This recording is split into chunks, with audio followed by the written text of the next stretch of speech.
Hello, everyone. My name's Matt, and welcome to Telling Tales. We make atmospheric, sometimes even spooky role-playing games here on the internet, and we stream them for you. What a delight. Tonight we'll be playing Symbaroum, I guess our flagship series of dark fantasy from Free League. And we've got a few things to get through before we start the session, including an exciting announcement. But before I get on with any of that, let's go through the boring stuff, right? The boring stuff. Speaking of which, let's bring on John.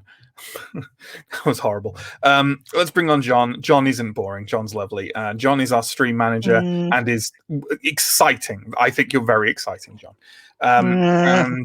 So John works away in the background, shuffling around cams, shuffling around art and moderating chat and all that stuff. If you see John pop up, don't worry. Everything's fine. It's just that something's gone horribly wrong. Hi, John. Hi, Matt. See, big you up and knock you down in the same breath. That's Christ, I think that's abuse. But moving on from that embarrassing moment. So we've got a bunch of links down below, and it'd be delightful if you check them out. We've got links to our YouTube, links to our Twitch. You're watching on one or the other. Why not check out the one you're not watching on? We've got links to our social media, links to our Discord, where you can join up and talk to us about all things telling tales and role-playing, links to our Patreon, where you can sign up and support us and get some tasty rewards in return. We also run three whole weekly actual play series from Monday through to Wednesday at 8 o'clock BST. Monday nights is Call of Cthulhu, run by Johnny. Tuesday nights is Vampire the Masquerade 5th edition, run by me. And Wednesday nights is Symbaroum, also run by me. What a surprise and an amazing coincidence that I'm here talking to you. Yeah, I think that's all my generic promo stuff. Oh, not quite. We run monthly one-shots as well. We've already run Alien and Troika and Merc Borg this year. The VODs for those are over on our YouTube if you want to check them out. But excitingly, those one-shots fall on the first Saturday of every month. And that means that this Saturday coming, May the 1st, we'll be running a session of Fiasco at 3 o'clock in the afternoon at BST. Yeah, that's going to be really fun. Fiasco's GM-less, and it's a kind of Coen Brothers style caper generator. I mean, it's called Fiasco. You can work it out yourselves. But that's going to be myself, John, and Pierre, and Matt from our Monday Call of Cthulhu stream. Yeah, that'd be good fun. Come join us for that. But that isn't even the exciting news. Oh my God, overload of excitement. What is the exciting news? Well, a week on Sunday, so starting on Sunday, May the 9th, we will be running and we'll be taking over on the Free League Twitch channel. All our shilling of Symbaroum has finally paid off. No, in all seriousness, we love Symbaroum and we love Free League games. I genuinely do. They're my favorite role-playing development company around at the moment, and that's not even me kissing ass. They really are. I really love their stuff.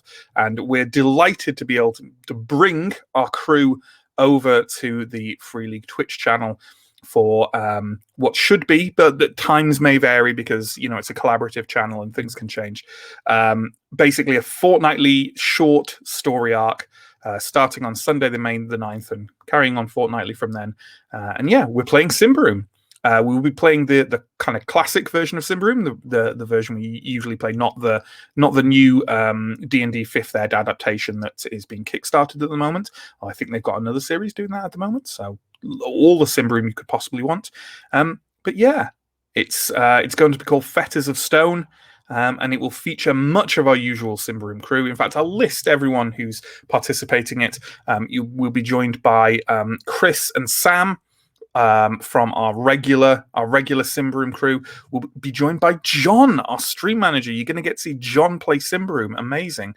We're also going to be joined by a new member of the Telling Tales crew called Alex. And also, Elle's coming back. Elle is coming back for this. Not for our regular Wednesday nights, but it's coming back for Fetters of Stone. So we've got 5 players. Symbaroum, Free League, Telling Tales, a match made in heaven. Spooky, dark heaven with far too many trees. Yeah, there you go. Exciting stuff.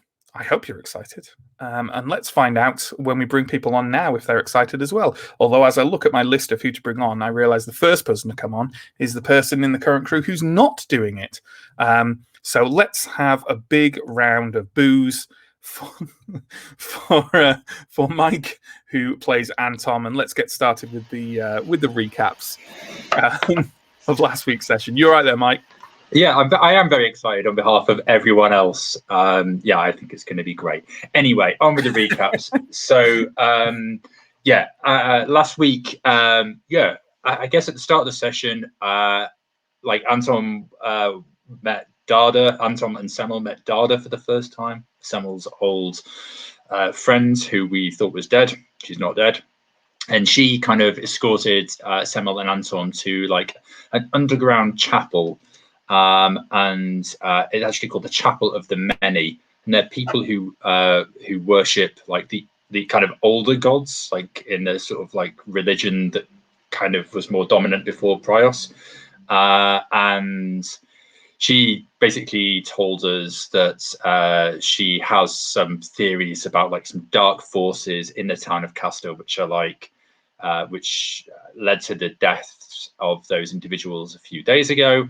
And she thinks that there may be more stuff happening, and maybe it's connected to some stuff to do with her old friend, who I've forgotten the name of, Garala, who died like 3 years ago in some sort of like witch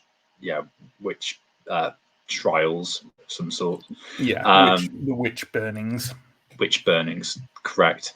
And she basically told us that the people who submitted evidence for Garala to be killed 3 years ago were, let me get this right, Father Balago of the Church of Prios, the Sun Church there, the captain of the watch, Aliva, and Pegida of the Order Magica. So 3 people that we should definitely investigate a little bit if we want to help them out. And yeah, went back to the Rusty Dragon where we're staying, met with the other gang, and we kind of agreed to investigate this a little bit more and help Semmel and Dada out. Absolutely. So to find out what happened next, let's bring on Chris, who I think I mostly destroyed with my rather irreverent announcement there, just taking the chance to just insult everyone. So Chris plays Steo, our resident curmudgeonly town guard and mercenary type. What happened next, Steo? So while our priestly colleague was, I think I've got things mixed up, but myself and Askarai and Irfan stayed behind, took a dander over to the guard to see if we could catch a Semmel came, because Semmel set us up the meeting. We went across to the guard to see if we could swing a meeting with the guard's captain, and Semmel, being of a notable family in the town of Kastor, managed to swing us an interview. So the first thing I noticed upon arriving at the barracks is that there really is a distinct difference in discipline between the normal town guard and the Blue Company, who Steo also recalled having had some dealings with in Thistlehold and being very stabby. So we walked through the outer cloisters of the barracks and ascended up towards the kind of the ops room, or the officers' room, where we were going to have a chance to speak to the captain of the guard. And as we went further in, it was noticed that there were fewer and fewer Blue Company kind of closer to where the operations of the barracks of the force were being carried out. And eventually we got an audience with her. And Semmel had a quick chat with her, and I think he mentioned that he had some information about his kind of paramour, his friend, who we thought was dead, who everyone thought was dead, and she suddenly kind of clicked to attention and banished everyone from the room, and then proceeded to give us kind of a bit of a detailed briefing on the real state of things. Mm-hmm. Long and short of it is, no one knows why the Blue Cloaks were there. We're pretty sure this is some kind of coup. There is... It seems like members of the Blue Company are doing hits on council members, but they haven't got all of them right. And there's at least one specific instance where someone who looks a lot like a certain council member but isn't, is now dead, and the council member has gone to ground. Yes, Ardetta, the former treasurer, I believe she also revealed that Molando, the head mason of the town, was no body has been found for him. He's just missing. And I believe she also showed you some monstrous masks that had been discovered at scenes of crimes, which obviously blends in with discoveries you made on burned bodies a couple of sessions ago. So we were dispatched with directions to a street corner where the murder of the lookalike of the treasurer had occurred, and that's kind of our next stop. Yeah. So let's just to bring on to detail kind of the last happenings of the last session. Let's bring on Sam, who plays Ascarai, our resident changeling scout, archer, ranger type person. That's me. Who's definitely not a member of the Iron Pact, even though everyone's pretty sure he is. Absolutely not. Certain. What happened next, Sam? Well, at this point, we went to talk to the family of the dwarves who kind of look after the bell tower. The Buruk family, I think they're called. They are called the Buruks, yes. And this was basically Semmel's idea. He said that we could probably just show up and they'd talk to us. So we kind of arrived at this house with our new information from Ilava, and we got to the door and things seemed to not be quite right. I think the door was open, and we kind of made our way inside slowly and discovered that there had been some kind of fight had happened in one of these rooms, and as of yet no sign of the actual dwarves or anyone. And I think specifically you were looking into them because obviously the bell tower, the kind of fabled pseudo legendary bell of Kastor, is under very heavy guard by the Blue Company, and the dwarves maintain that bell and the bell tower. So they seemed an obvious port of call. Okay. And we had been kind of threatened a little bit by the Blue Company slightly earlier in the session, just kind of to stop snooping around. Slight hint of violence. the captain, in fact, of the Blue Company, Captain Tradella, had shown up and definitely, not so subtly threatened you if you carry on poking around. So let's pick up where we left off. Now, correct me if I'm wrong. I don't think Anton is with you, right? Because Anton is at the Sun Temple helping out Father Belago and kind of trying to subtly scope out whether or not he may be responsible for the happenings in town. So with that in mind, let's kick Mike to the curb, like we all really want to, and it'll never stop. And we're going to pick up. Usually we pick up immediately, right where we left off. This time we're picking up a couple of minutes later. So you're there with Semmel as well.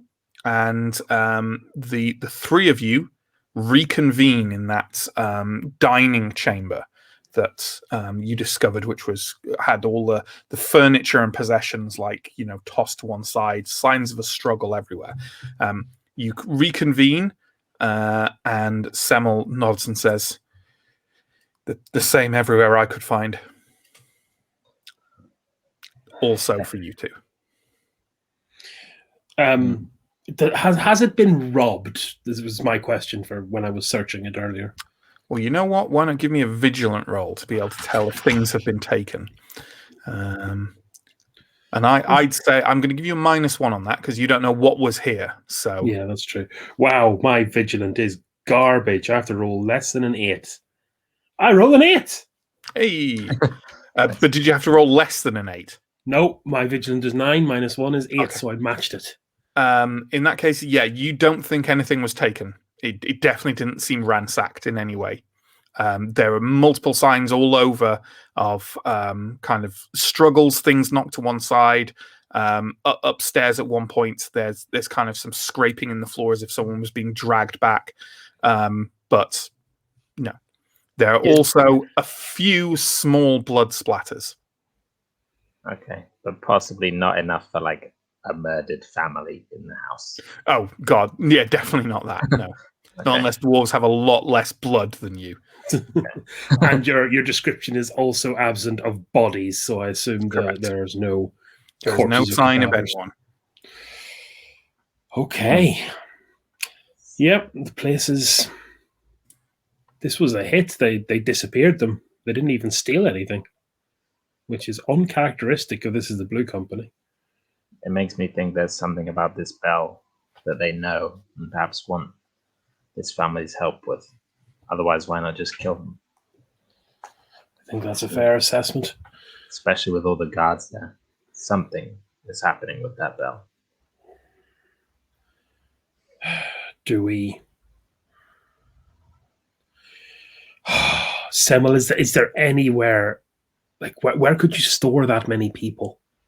Where could you disappear that many people to? You're on mute, Matt. Semmel is speechless. Semmel is speechless at this point. If the jail is in the same place it was when I was growing up, it's below the town hall. The town hall and not the barracks.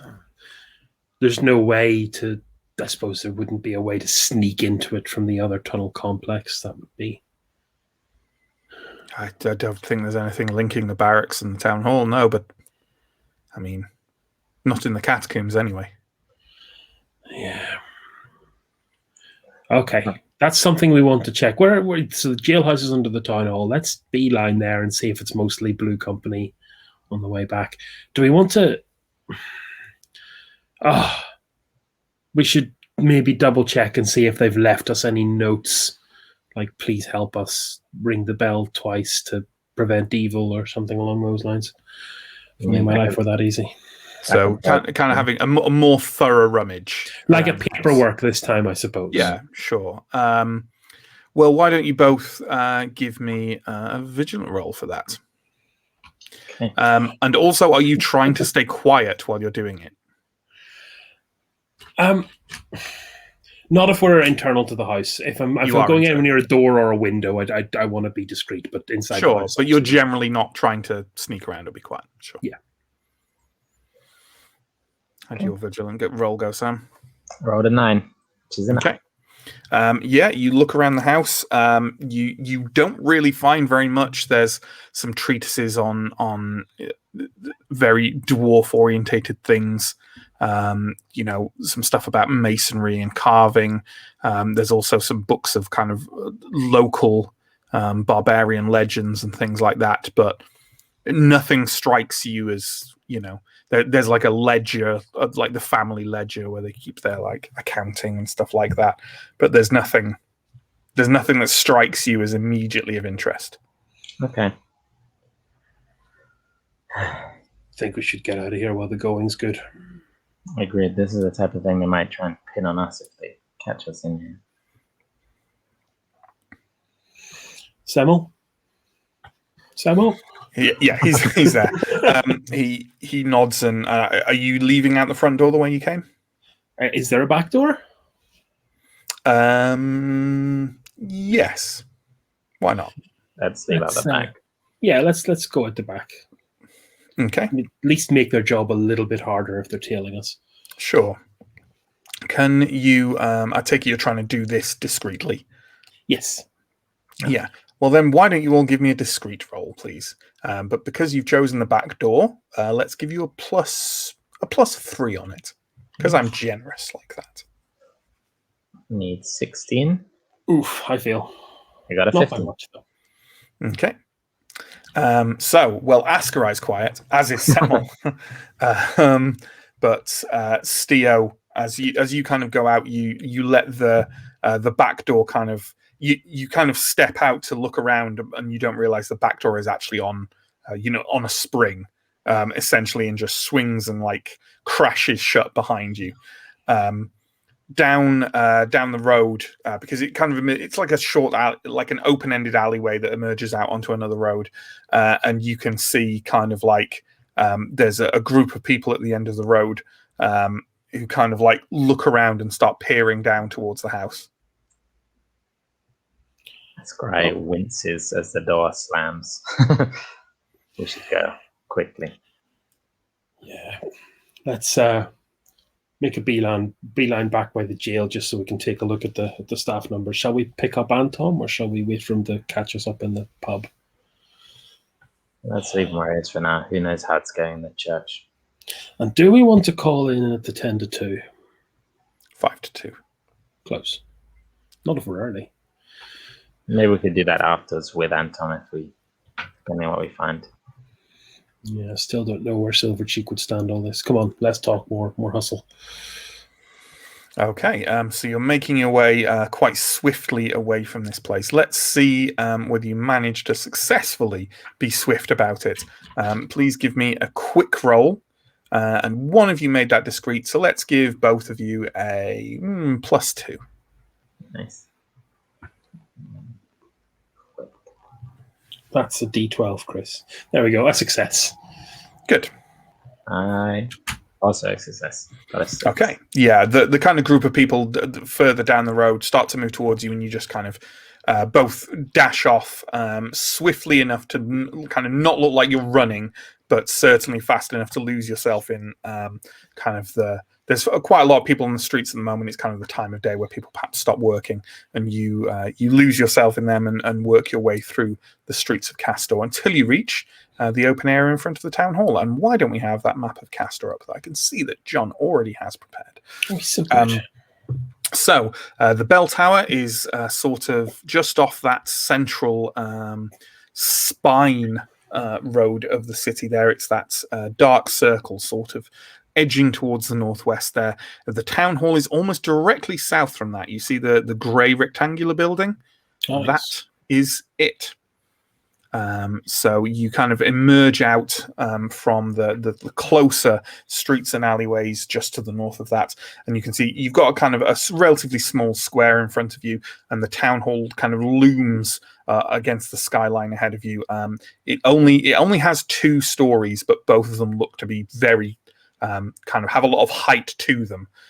And on top, it has kind of a very large, somewhat dilapidated thatch and branch roof. It looks almost like one of the kind of the barbarian chieftain's halls, but clearly, it's had quite a bit of work done over it over the last few years. Outside stand several guards. Even at first glance, every single one of them is wearing a marker of the Blue Company. Blue sashes, blue feathers, blue armbands. Okay. Let's not pause. Yeah, agreed.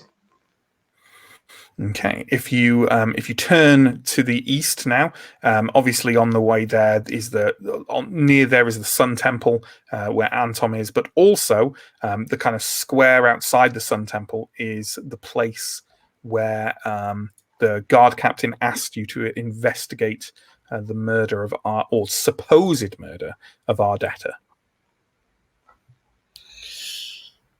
Let's head there. Yeah, let's just try and I want to make sure I want to do my best to make sure we're not being cased by any Blue Company.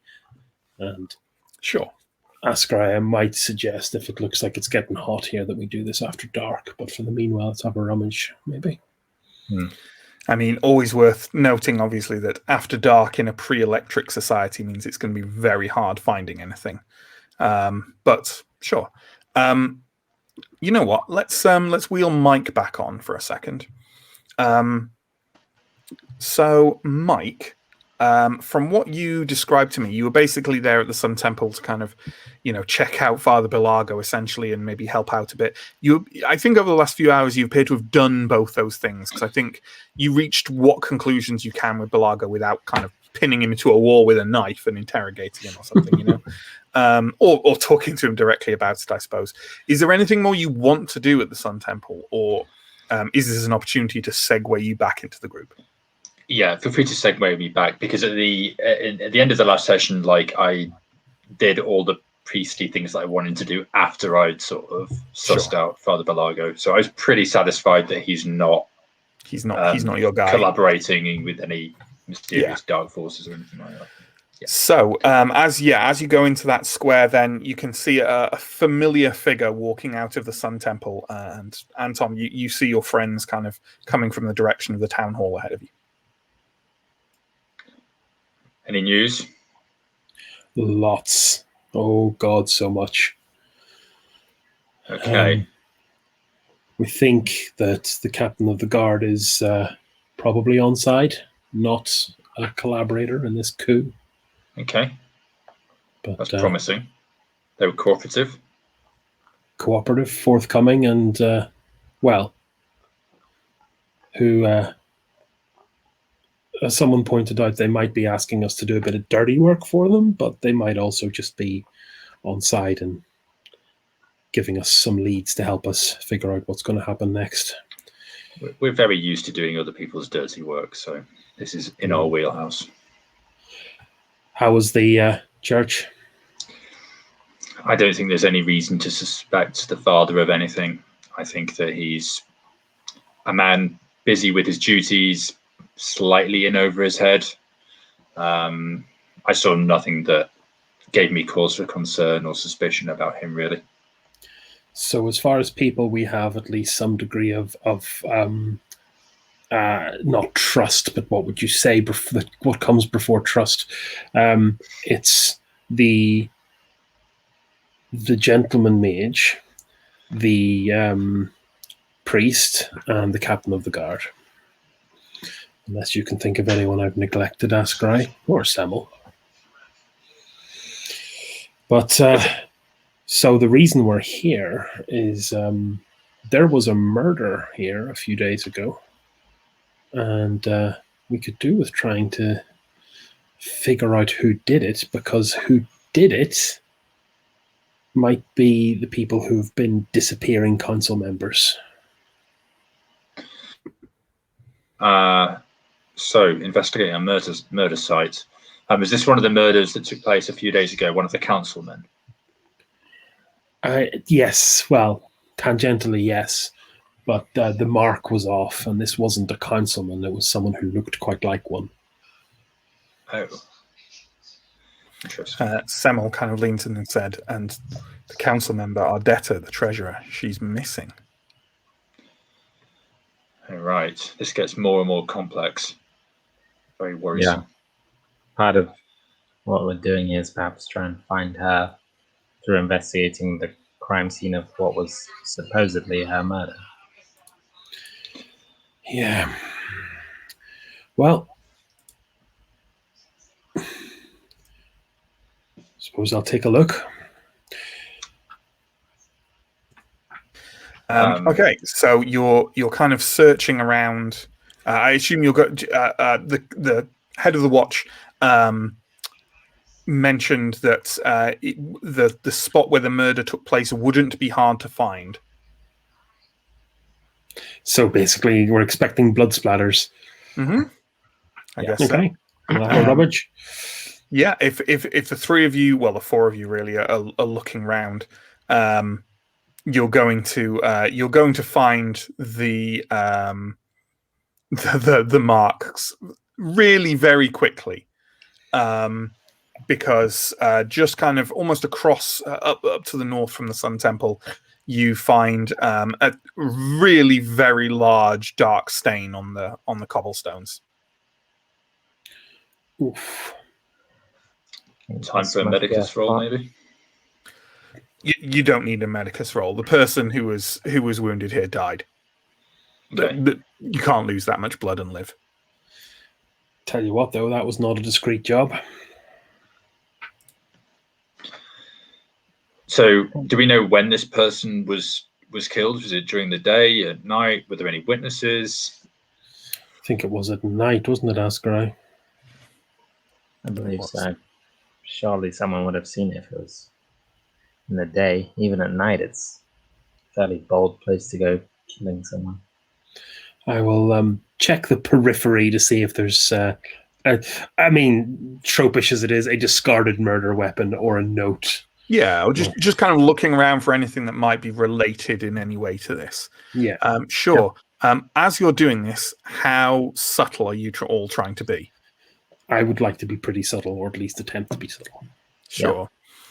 In that case, a discreet roll from everyone again, please. I'll give you a +3 to this because there's a lot of people moving around in the square. You know, it's not quiet, but at the same time, people tend to be walking from one point to the other and not wandering around the perimeter of the square. Thank you for that +3 because I passed. Yeah, I also needed the +3. I needed 13. I rolled 11. Oh, hang on. Wait. No. I failed miserably. I am rolling on my character for the Symbaroum one, the next game. Oh, well. Does that mean also previous rolls as well? No. Okay. Yeah, I made it. What is Steo's discreet then? It's the dump stat. It's a good old-fashioned 5. Good old-fashioned 5. Okay, then. Once more, it is Steo who proves to be the loud town guard. And as you're kind of stomping around, you're not really making it. You're just walking around, like looking down at the ground and like behind an occasional bush and stuff like that. You're very obviously searching for something. And because it's you who is not being discreet, you know what? I'll give you the actual find as well. Or will I actually? I think you. Oh, actually, I think that's it. It is a vigilant roll as well. It's a vigilant roll. So tell you what, all make a vigilant roll, and I'll give Steo a +1 because he does not give a shit. I absolutely rolled a 4. Oh, critical failure. I also failed. Oh my.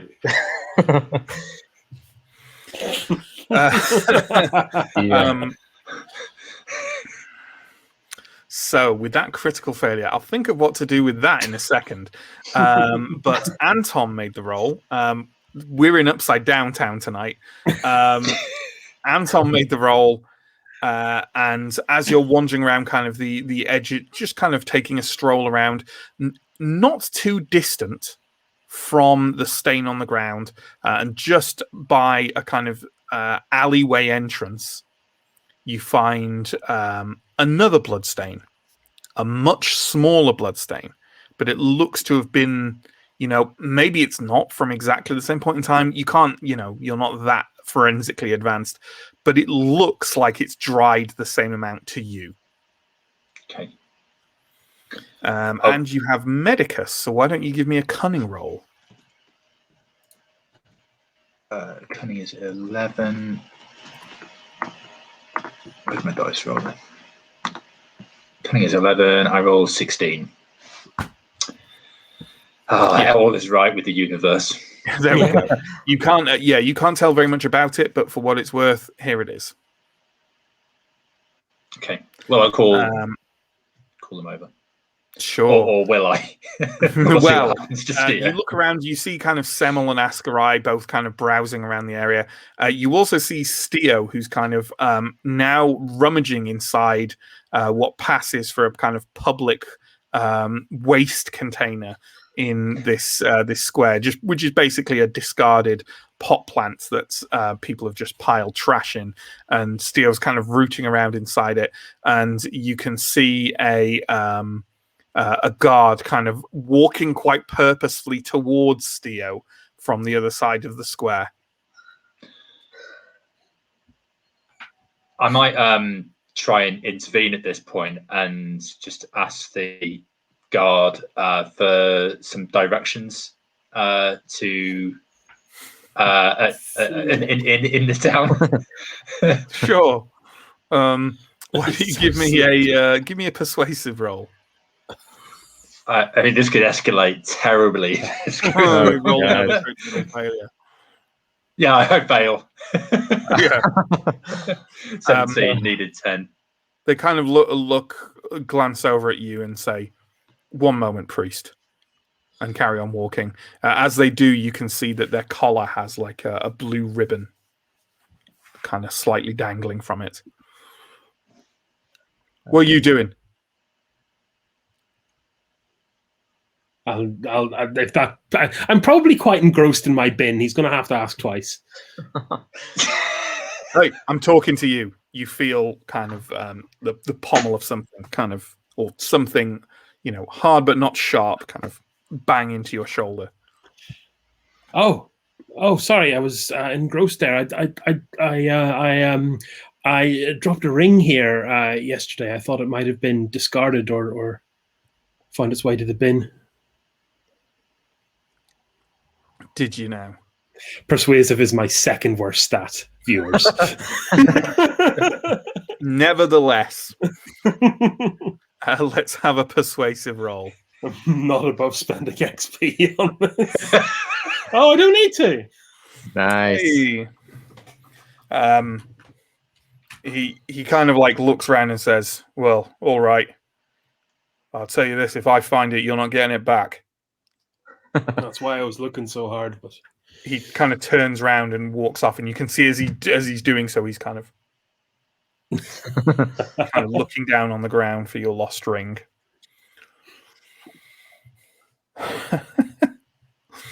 Highlights reel. I'll quite hurriedly guide Steo towards that second blood mark that we found on the ground. Mm-hmm. Point it out. Steo, you must be the loudest man in the town.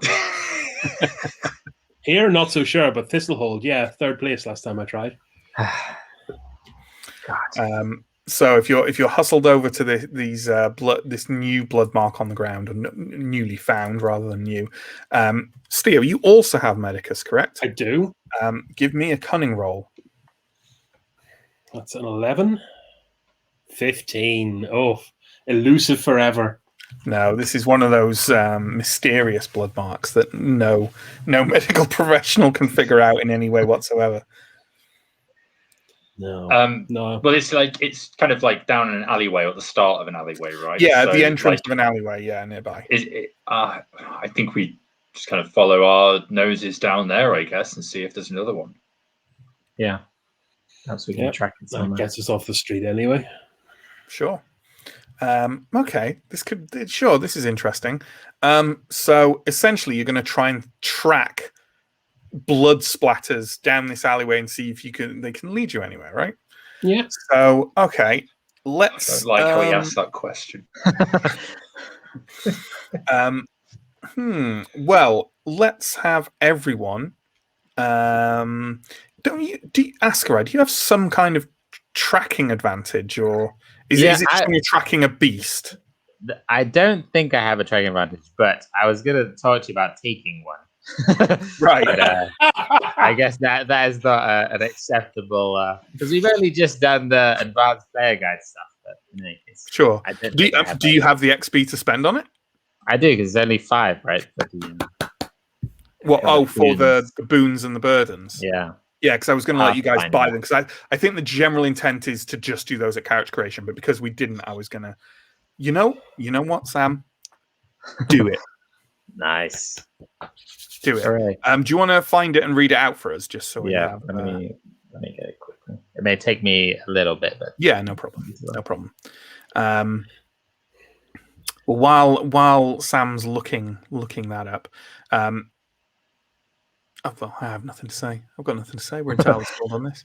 No, Semmel kind of looks over at you, Anton, and says, "So, the first Theurg? How was he?" Nothing that really concerned me, to be honest. Nothing suspicious. He saw his parishioners. He gave advice. He instructed other members of his church. I didn't see a reason to believe that he was involved in any of this. So I can maybe go back. I will go back to the church at some point during our stay here, but yeah, nothing that concerns me at this point. All right. I have found the thing. Excellent. Although I'd like, and it's called Bloodhound, right? Well, there is one called Bloodhound. The one I was going to take is called Pathfinder, to be perfectly fair. So perhaps it doesn't apply. But Okay, fair enough. for finding people, but I'll let you decide if this applies. It seems edge case. The character has well-tuned senses for spotting and following tracks both below ground and on the surface. He or she gets a second chance to pass all vigilant tests when trying to follow a trail or find the way to or back from a place. The weird thing is, I think that applies. Bloodhound to me literally just sounds like a specific version of that, because it's just that, but for people. But does that imply that Pathfinder isn't people? Yeah, I don't know. Could be. Tracks both below ground and on the surface. A second chance to pass all vigilant tests when trying to follow a trail. I mean, it's a trail, isn't it? That's what it is. Or find the way to or back from a place. Whereas the Bloodhound one, a developed sense for finding people, no matter if the traces of their presence are found on the ground, in a lair, or among discovered belongings. A +1 bonus to find and follow tracks, or to figure out. That's the same thing, isn't it? That's a +1 rather than the second attempt. So I know technically that the Pathfinder's mechanics are different, but it's the same fundamental principle, isn't it? John says that he thinks the Bloodhound one is when there is nothing physical, but it says no matter if the traces of their presence are found on the. I think maybe it refers to detective work rather than. Yeah, sure. Let's assume it's that, right? And then they are actually two separate things. So, yeah. So let's go with I think Pathfinder is good. I think we can do this. It's the one that seemed to fit Askarai's. I think so. All right. Well, let's make a number of these vigilant rolls then. First off, let's see if you can find the trail out the other end of this alleyway. Okay. So that's gonna be a vigilant roll. You know what? +2, because I mean there's a limited amount of area where you can do it, and of course you get a reroll. Yeah. Will we make these rolls as well, or will we leave it to? No. Let's leave it to Askarai. You guys can pick it up if he fails. I need a 17. So yeah, I got an 18 on the first one, and a 12. A 12 on the second one. Pathfinder already coming in huge. Do you have exceptional attribute on vigilant? No, I had 15 and it was +2. Isn't that right? So I needed. Of course. Yeah. Sorry. Yeah. Okay. Yeah. You don't find it at first, but then you find a kind of spatter of blood off to kind of on the edge of a building as you're rounding it. It appears that the person fleeing is going south. So let's make another roll to see if you find kind of the next trace that you can do. And I'm going to knock this down to it's just going to be a regular vigilant roll. Okay. So I need a 15. A 9. Nice. There we go. You find another small spatter of blood that looks dried in the same way, leading along. You're kind of on a road that's across that main road now, and it leads you back onto that main road, going southwards. Give me a vigilant roll at -1. Okay, only 14. I got 10. Yes. Okay. You stay the course because you're finding just little spatters of blood, and it does seem to be smaller every time, which you suppose is a good indicator of whether the person survived the attack or not. Either that or they were running out, which would be bad. But you find a few spatters going south, and you realize, it's further south into this town. Why don't you give me one final vigilant roll, please, at a -4? Okay, I need 11. I got a 4. Nice. There we go. The final blood spatters you find, Askarai, are on the door frame of the Rusty Dragon. Oh shit! The inn you are staying at. How? It's here, guys. That Do you know what else is here, Ascarai? Lunch. Semel, do you think you could make some inquiries on if a wounded person came in yesterday? You've got the contacts. Maybe, but do we want to say that out loud? I'm with Semel. It definitely wouldn't have been yesterday, by the way. It would have been, you've been here already a couple of days, and it was a couple of days before that, so 4 or 5 days ago. Look, I'm not one to vote against caution. Let's make our mind up over a pint anyway, while we're in the area. Okay. You head in and get served your evening meal and a drink. Erfons is there. He's stayed there guarding your treasure essentially through the day.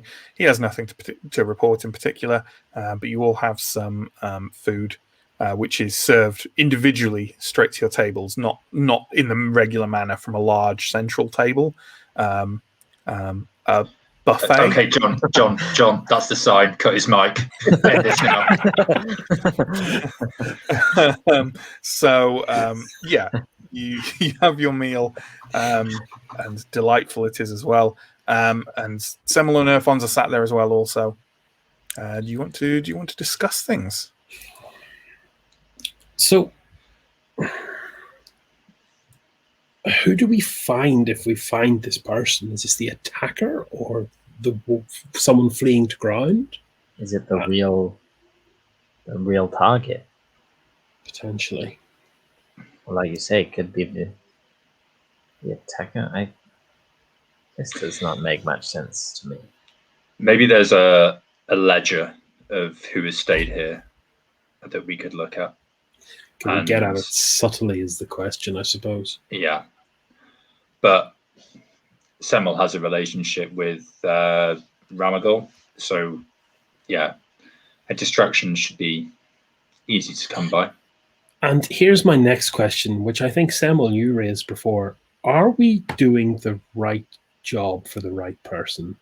Are we certain that the guard captain is on board? I want to trust him. But I trust my own.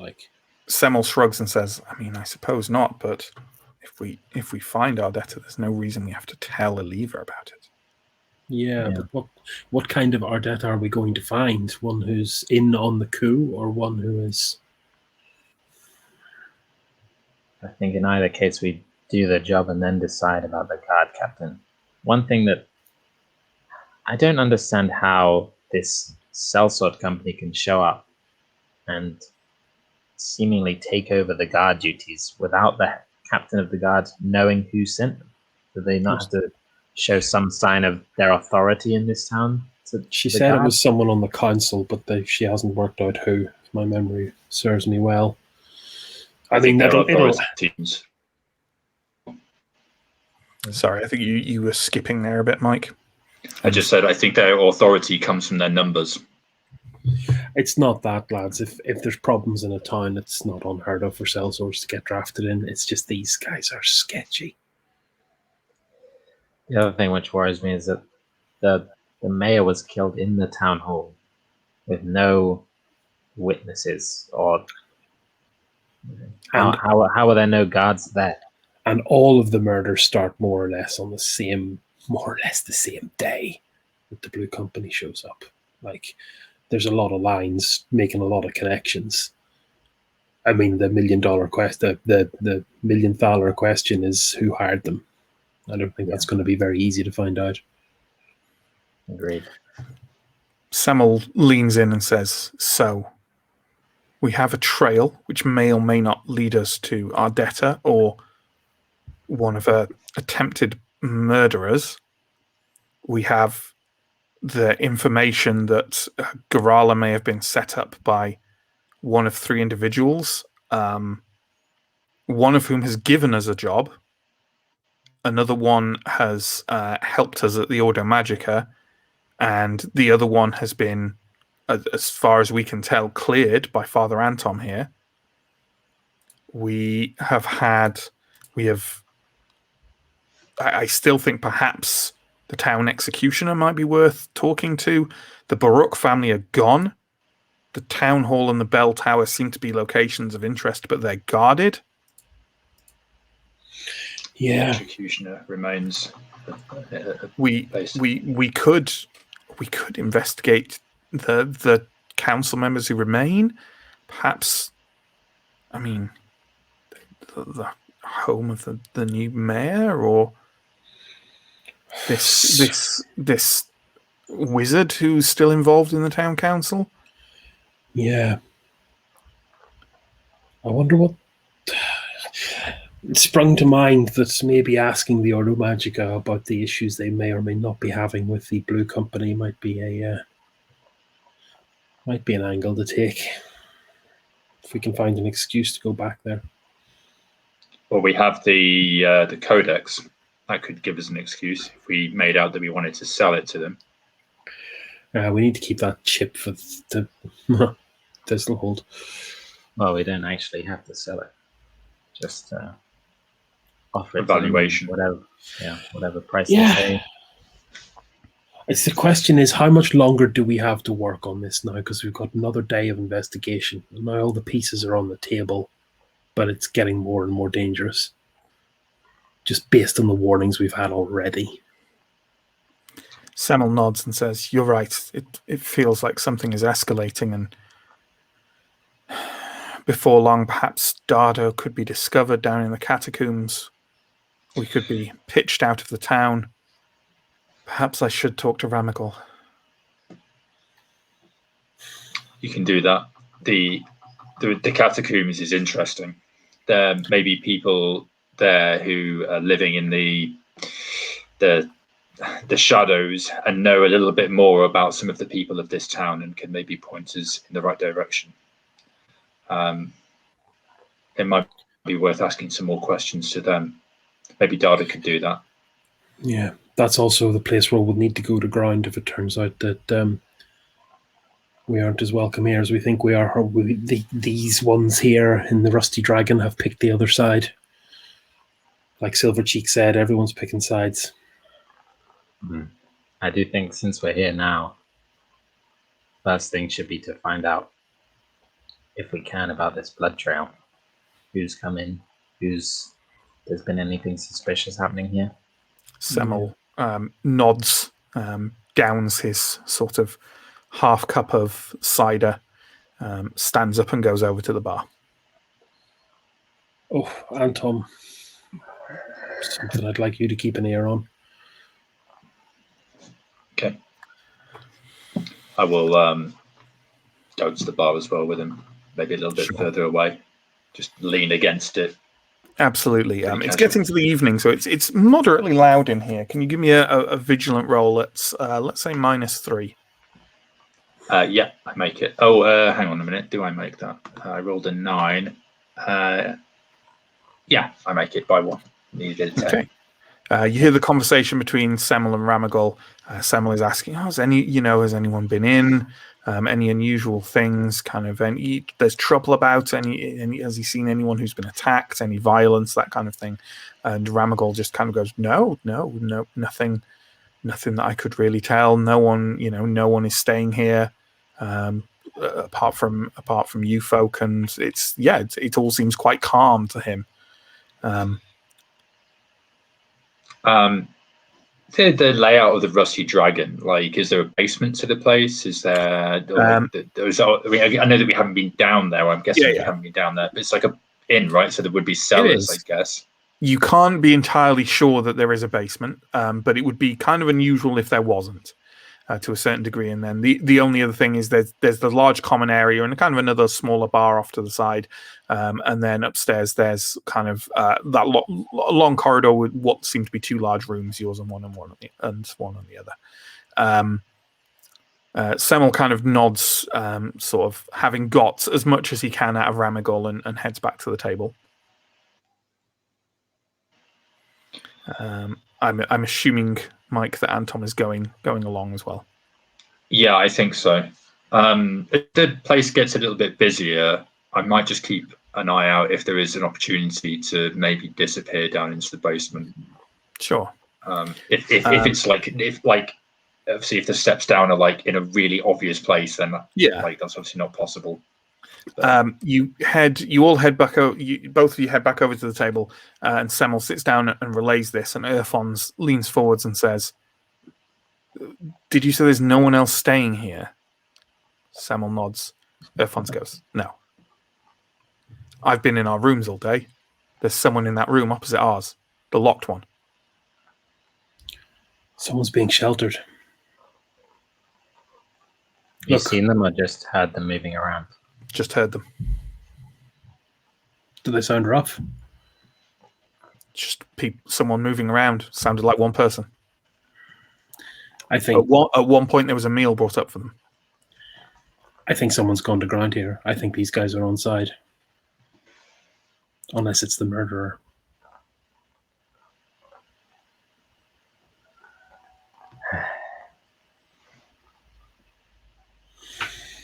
The question is, what do we do about it?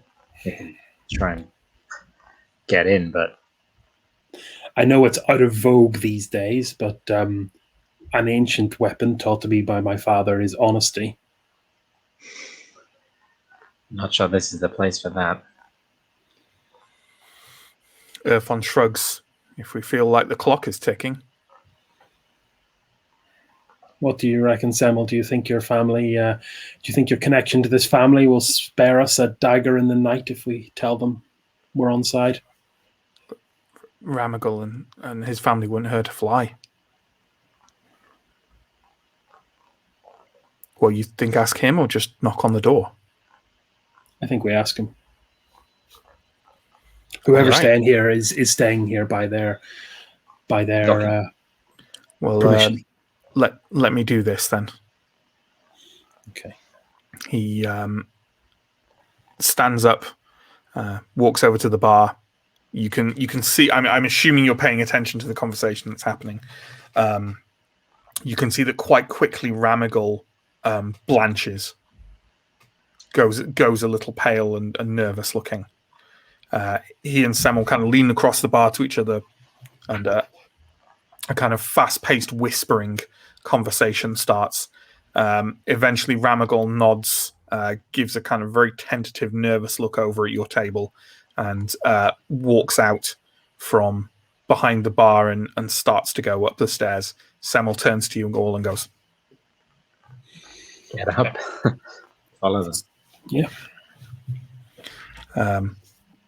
You follow Ramagal up the stairs. He stops at the doorway outside, kind of along your corridor, basically opposite the door of your room, and kind of knocks quite softly on it and goes, "Ardetta, I have some friends here.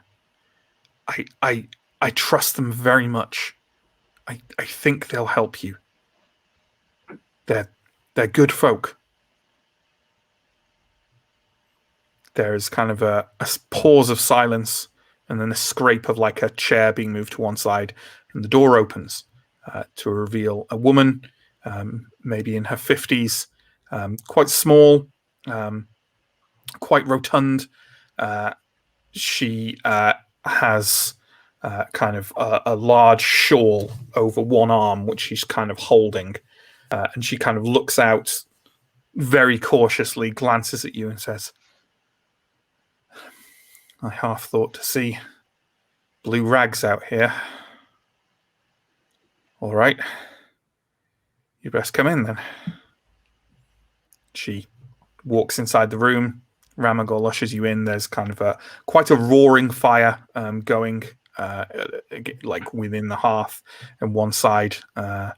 And the room is, even though it's leading up to a chimney, the room is kind of half full of smoke because the windows are all quite firmly closed.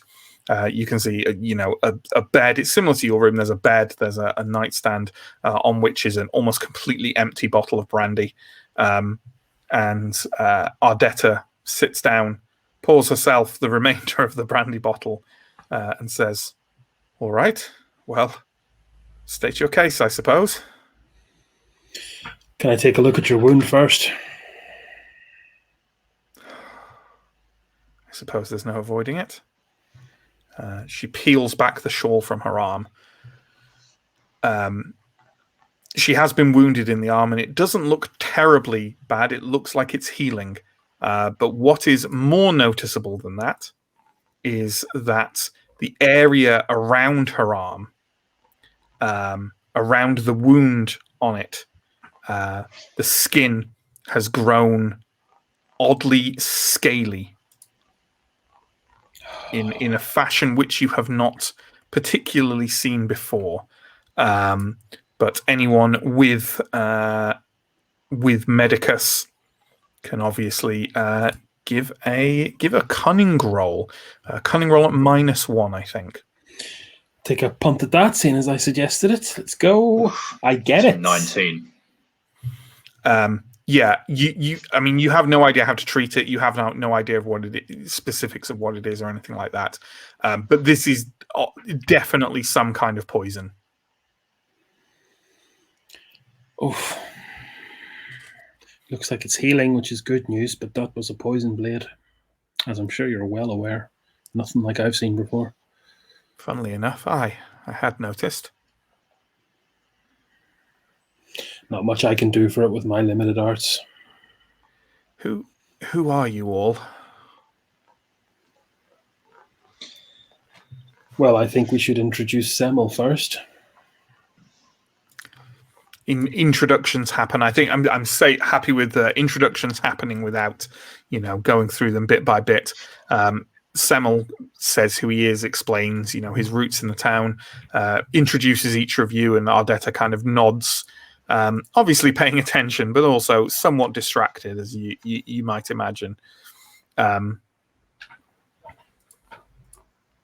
then, what are you saying? What are you asking?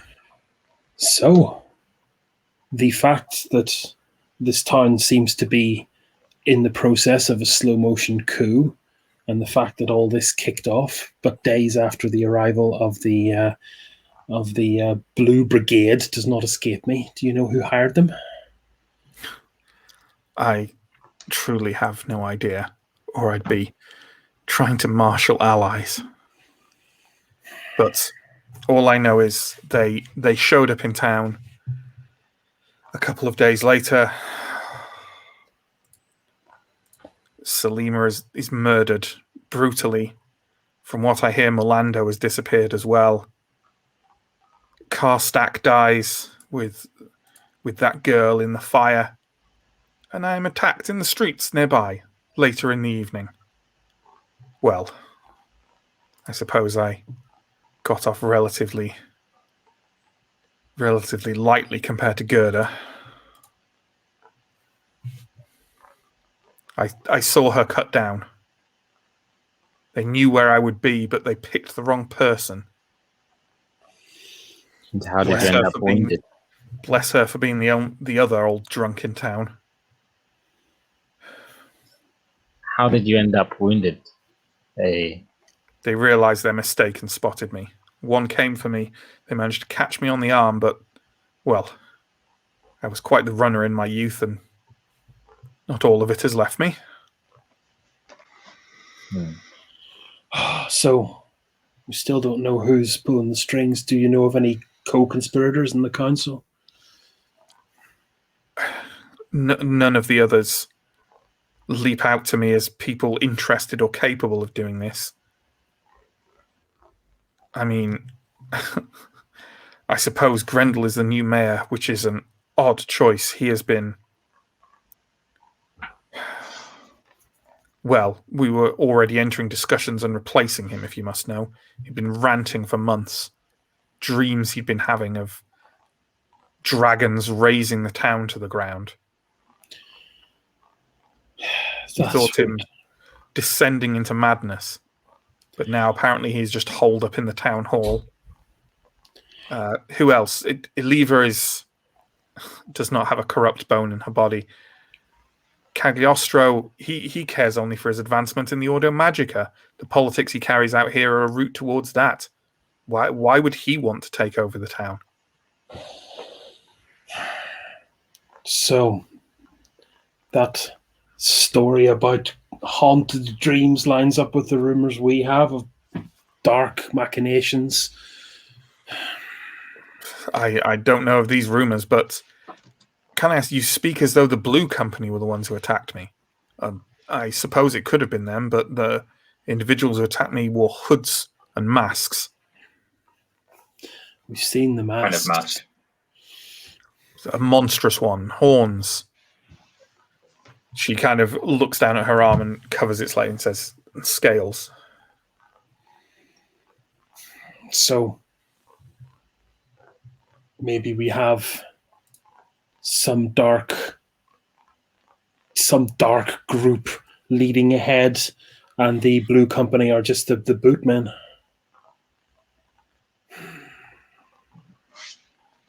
Sounds as though perhaps whoever's orchestrating this simply seeks to use the new mayor as some kind of puppet.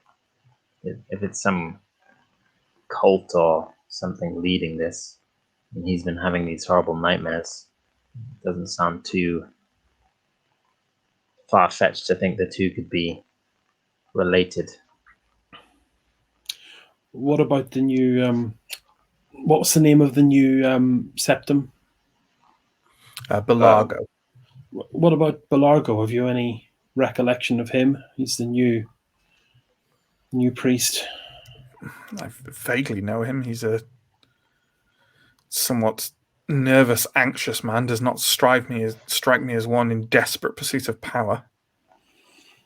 So I think the people who we trust seem to be the ones who are coming off the lightest in this information, in the information we're getting. Where do we put our pressure, though?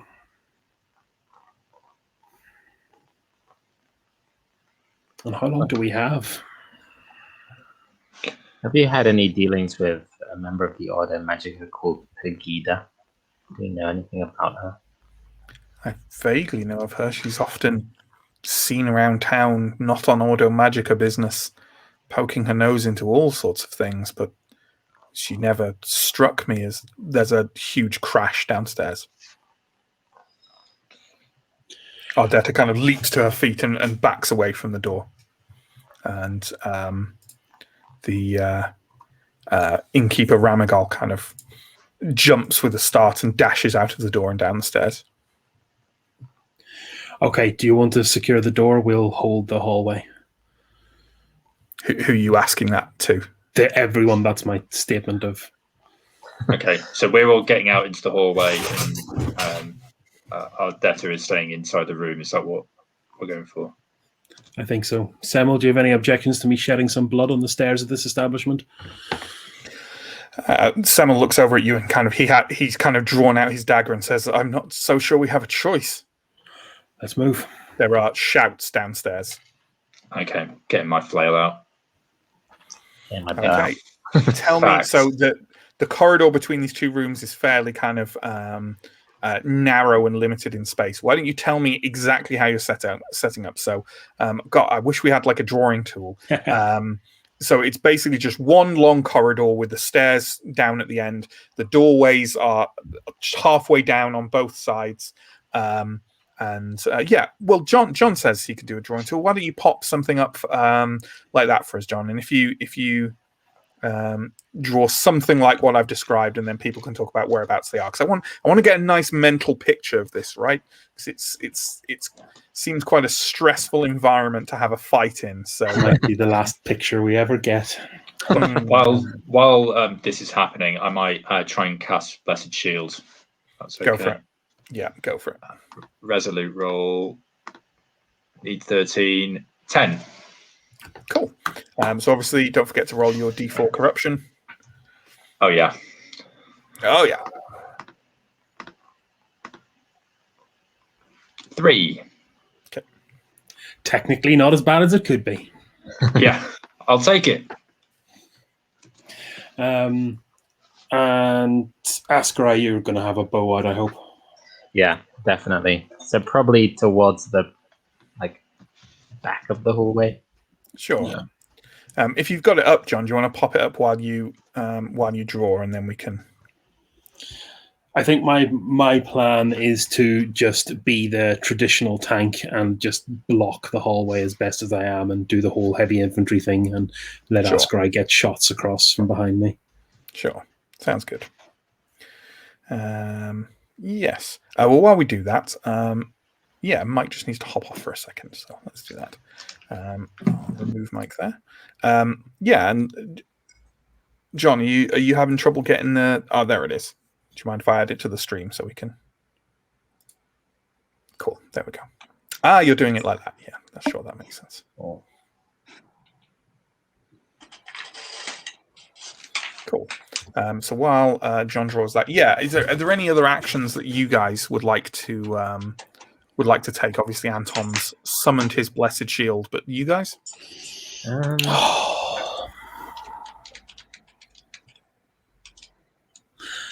I don't think I have anything else I can apply in this situation. Yeah, me neither. I mean, I could go to the top of the stairs and kind of shoot down and back away as they come up, but that seems a bit risky. I don't know.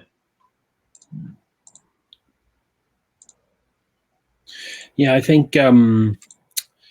I'm just going to tank it up and heavy infantry in the middle. Okay. I suppose we're kind of waiting in ambush almost, I think, is my plan. Yeah, sure.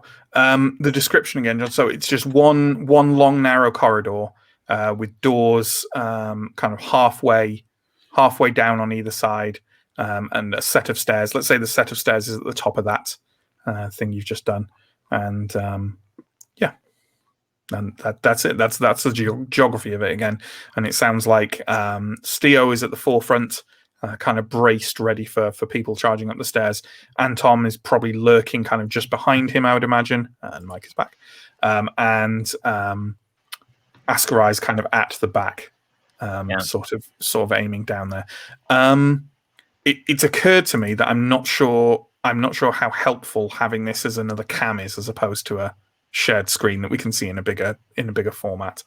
And you know what? I'm not sure with the description. With the best will in the world, I think we'll be waiting too long for this to be useful. So I think we'll actually remove it and just crack on. If you can work up initiative, please, John, for the party, Earthons, and the Blue Company. And just throw Semel in at the end. I love these situations where it's always like, yes, the party, the NPC, and Nightmare Horror 1 through 7. I'm really pleased that Semel's got thrown in at the end because it means that I'm not last in the initiative order. In the initiative order, John, can you put Satan? So there we go. That's good. Semel is 1M. Just for my fussiness. Thank you. So terrible. So we have you hear a further furore downstairs, and then you hear some shouting, a couple of kind of screams, at least one of which might be a kind of a sharp yelp of pain, and then there's kind of thundering of boots on the stairs, and the first couple of Blue Company mercenaries emerge out of the torchlight downstairs, and we have Ascarai. There are 3 of them that you can see coming up the stairs in front of you. If I have a clean line, I'm gonna shoot them immediately. You absolutely do. So let's see how you do. Their defense is a +4. Oof. So you've got a pretty good chance of hitting them. Yeah. And I'll need a 19 in that case. And I'm going to use rapid fire as well since I went new. I got a 4 on my attack roll. It's a D10 damage, which is a 3. Okay. And there, let me just check that armor. In that case, your first arrow basically shatters on the one of them is wearing, they're all wearing crow armor, kind of bits and pieces strapped together, and the one at the front has a large kind of a large unblemished breastplate, and your arrow shatters on that. Okay. On my second, I got 13, which also hits. And then on my damage, I got 4. Okay. When you rapid fire, is it always at the same individual? Can it be different ones? Does it matter? I think it can be different, but I would have aimed for the first same one coming up. So you kind of tilt your aim slightly higher for the second shot, but it just grazes him across the neck, and doesn't do any kind of significant damage as they charge forwards. With a various mix of they're armed with kind of swords and shields. Urfons has ducked kind of. Where are you in orientation to the actual doors? Are you standing outside the doors? Yeah, I think my goal would have been to kind of make it ambiguous as to which room we kind of dashed out of. So try and get a couple of doors behind me. There are only 2 doors. Okay, I'll be. There's the door to your room and the door to the room you've just been in. And they're opposite each other, aren't they? They're precisely opposite each other. I will be like in line with the doors. In line with the doors, okay. Urfons has ducked through into your room. And unless you're turning to watch him, he's now out of your line of sight. It's okay. Probably not going to attack him. Okay. The blue company are all going to charge forward, and they're all essentially going to charge for Steo. However, I believe, Steo, you get a free attack on every single one of them. So let's do that. Like I say, the defense is at +4. So, again, this will be, I'm rolling accurate, so I have to roll beneath 19.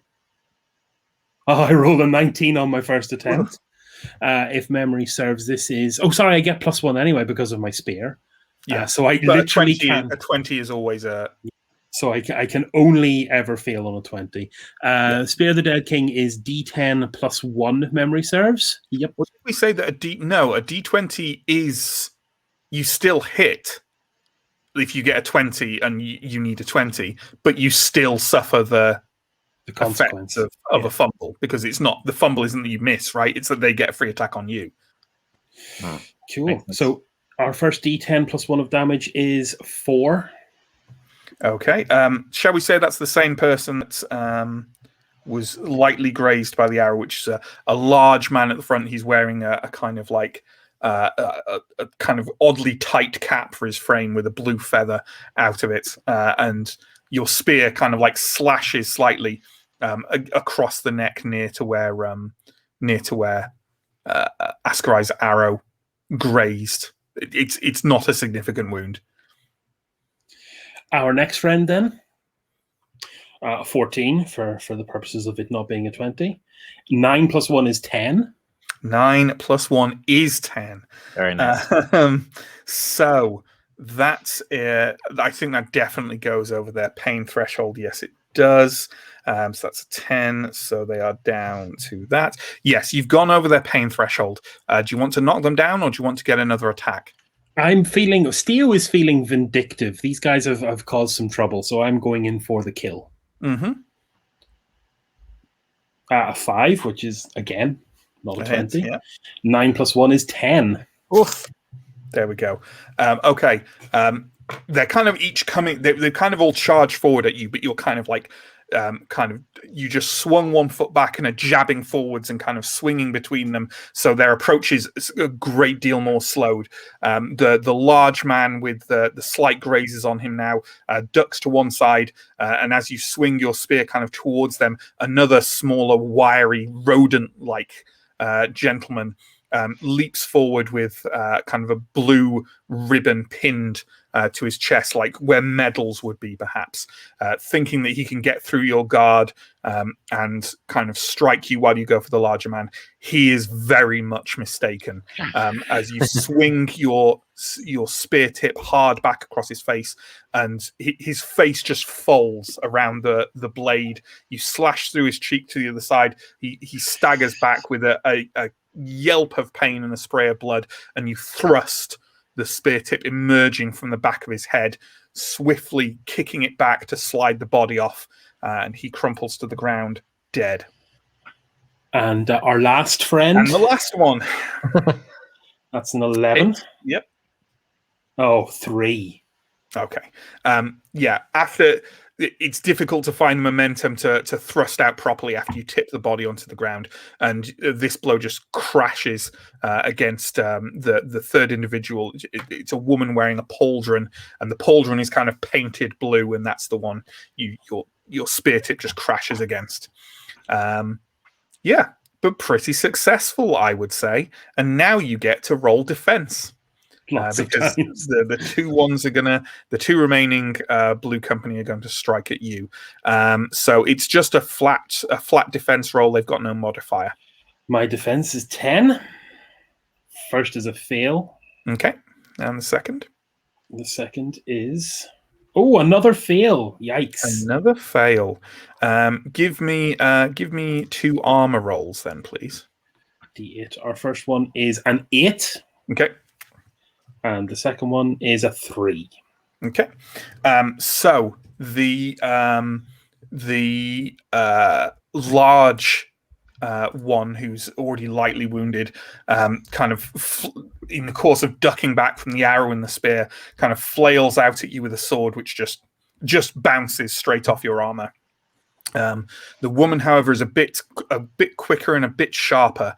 She has kind of a parrying dagger in one hand, and as you have reeled around with your attack, she slashes out lightly and leaves a not too grievous wound on your forearm for 1 toughness. Okay, consider me wounded.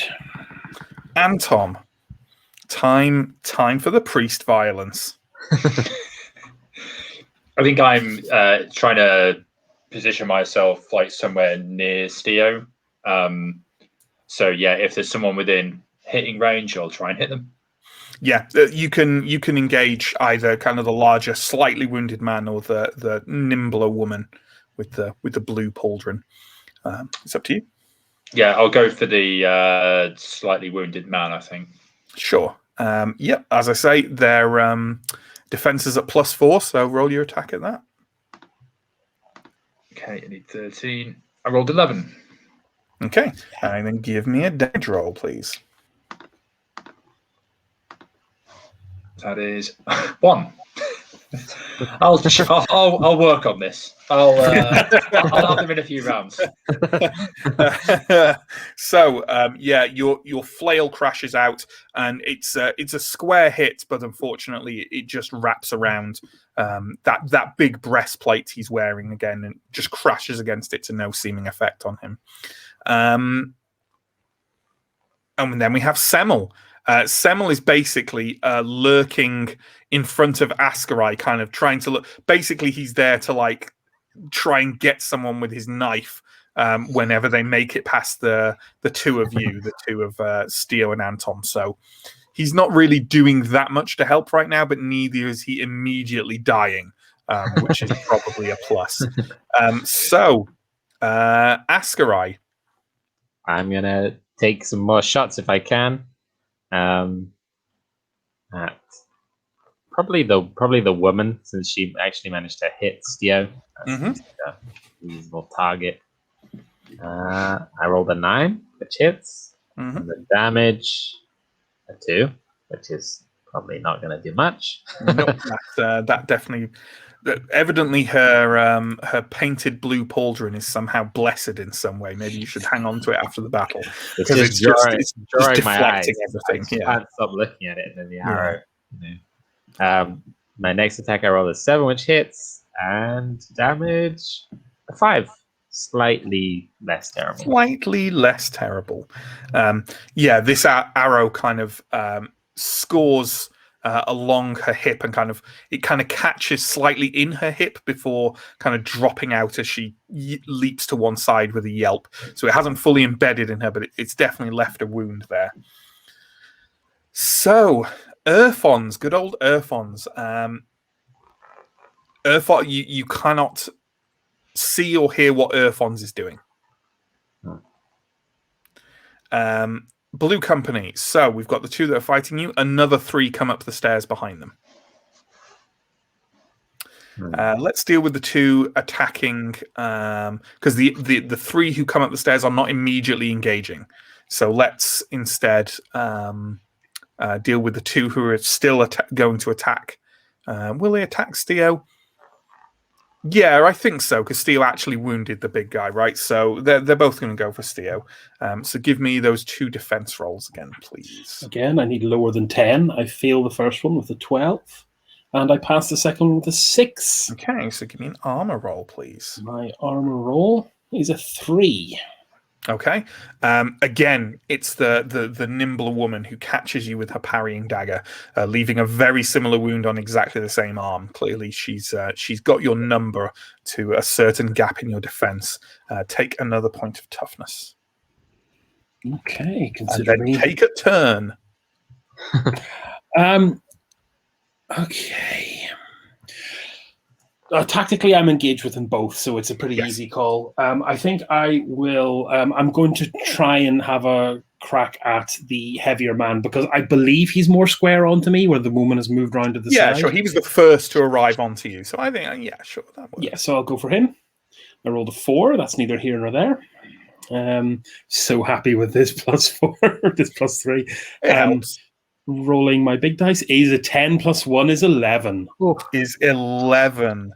There we go. So minus that. Oh no, that is okay. Yeah, sure. I mean, that's past his pain threshold. Do you want another attack, or do you want to knock him down? Yeah, again, Steel hasn't fought anything for quite some time, and is unhappy with the general candor of these people. So yes, I'll be going for the second hit. Sure, go for it. It's a 2, Mm-hmm. and the damage is a 3. 3 damage, did you say? Yes. Okay. Well, I should point out, by the way, if anyone's wondering why Chris is flashing 2 and saying 3, it's because his spear has deep impact, which always adds 1 damage, right? Yes. Apologies, I should have maybe cleared that up as well. And also his precise adds +1 to the damage roll, which is why he's targeting a 20. It's why I'm being flippant about rolling attack dice at the minute, dear viewer. Yeah, until you get a 20 and they get a free attack on you. Yeah. This guy's clearly quite enraged now, and is someone who relies on his strength and kind of like overbearing people rather than any kind of fancy combat moves. He kind of stumbles towards you, just kind of heaving his sword and crying out, and you step back and slash your spear tip across his throat, which he grasps with blood pulsing out. He staggers backwards and is kind of waving his sword at you. Barring a miracle, he isn't walking away from this fight, but for what it's worth, all credit to him, he's on his feet and waving his sword roughly in your direction for now. I mean, fair play. So, Anton, we have one very grievously wounded individual. We've got the woman who's only lightly wounded, and you have 3 other individuals behind them. Okay, well, I'll go for the lightly wounded woman, and yeah, we'll have a go at that. And it also occurs to me that I didn't say what the 3 behind them were doing as well, which we'll delay them until after Anton. It's fine. Well, Anton has not connected with this flail, so Oof. Rough. yeah. Your flail kind of, it's difficult to fight with a flail in the confines. Like the ceiling is quite low, and you kind of basically catch the chains in it as you go to strike her, and don't really achieve all that much. Regardless, the 3 Blue Company who've just run up the stairs are all readying and throwing. Basically, they have kind of small throwing axes, which they're all going to heft forwards, not really in a unified way, but clearly they prefer this to charging in to where one of their companions is already dead. Let's say that 2 of them are going to go to Steel, and 1 of them is going to go to Anton, rather. Oof. So why don't you give me flat defense rolls, please? 2 from Steel and 1 from Anton. I fail 1, and I pass the second. Okay, then give me an armor roll, please. Is a 1, which is not good in this context. Okay, the you don't actually particularly feel the axe break through your armor, but what you do feel is a sudden, sharp, splintering pain in your thigh as it kind of slams into the mail there, and you feel something is either horribly bruised or slightly broken down there. And it's something you're not looking forward to finding out later when you get to look underneath the mail. Take 2 toughness. Anton, how did that defense roll go? Make it. I think I needed 5 and I rolled 13. Sure. So- The other axes that come towards you and steer, you just kind of weave out of the way of fairly swiftly. Semmel is doing the same thing, lurking. Askarai. So you've got 3 completely fresh blue company, 1 slightly wounded woman, and 1 guy who is absolutely on his last legs. Do I finish the guy off? Let me see if I'm allowed to split my thing. I should have it written down. Split my shooting with rapid fire. This may. Oh, Mike, you say you roll 3. Your armor roll doesn't matter because you defended it. So No, I didn't defend it though. I didn't make the. oh, you didn't. Oh, sorry. Sorry, I thought I'd made that clear. No, sorry. 3 is exactly what you want. So Okay. we'll just say that there's no difference. Okay. I can split my attack, so I'm going to try and finish off the wounded guy before he gets to try and Sure. hit Theo again. Yeah, it's optimal. I like it. Yeah. Theo just took an axe to the leg. Could be in danger. I rolled a 6, so that hits. Will I roll any damage? I rolled a 6 on damage. Okay, you roll a 6. Yeah. Your anyone watching sees he's kind of clutching to desperately try and hold the wound in his throat together, and all of a sudden a feathered haft appears through his hand, pinning into his throat. He reels backwards, gives a kind of confused gurgle, and tips forward onto the floor. Yeah, he's dead. He's gone. Okay, I'm gonna. Where's the next arrow going? It's going to the woman. I'm gonna try and not shoot her in her blue pauldron if at all possible. And I rolled a 5, which hits. My damage is a 5. Okay, it doesn't hit her pauldron. The curse is broken. Yeah, your arrow kind of appears again, similar in her hip. This one sticks a bit before she kind of pulls it out with the hand holding her parrying dagger with a grimace. She's definitely losing blood now and is starting to slow ever so slightly, but she's still on her feet. Whatever else you want to say about the Blue Company, they know how to fight. I should call them the Red Company when we're done with them. Sorry.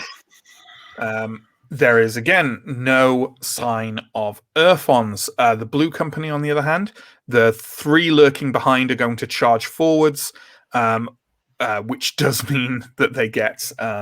one is going to angle definitely towards Anton, and I know there's not a lot of room here, so it could be argued to also engage with them, but I feel like just, you being a rapid fire across the entire range of the corridor...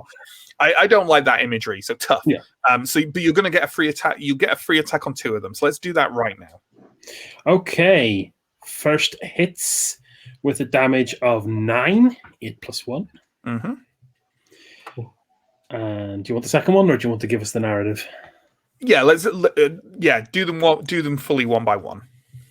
Okay. Second one is a 6. Oh, sorry. Yeah, no, sorry. The damage roll is what I meant. Oh, sorry. Yes, that was what the 9 was. Oh, the 9 was a damage roll. Okay. Yeah. So in that case, that gets knocked off, and that is their pain threshold. So, do you want to take the other attack on that one immediately? Might as well. I'm going to proceed to F&A of them, I'm afraid. Yes.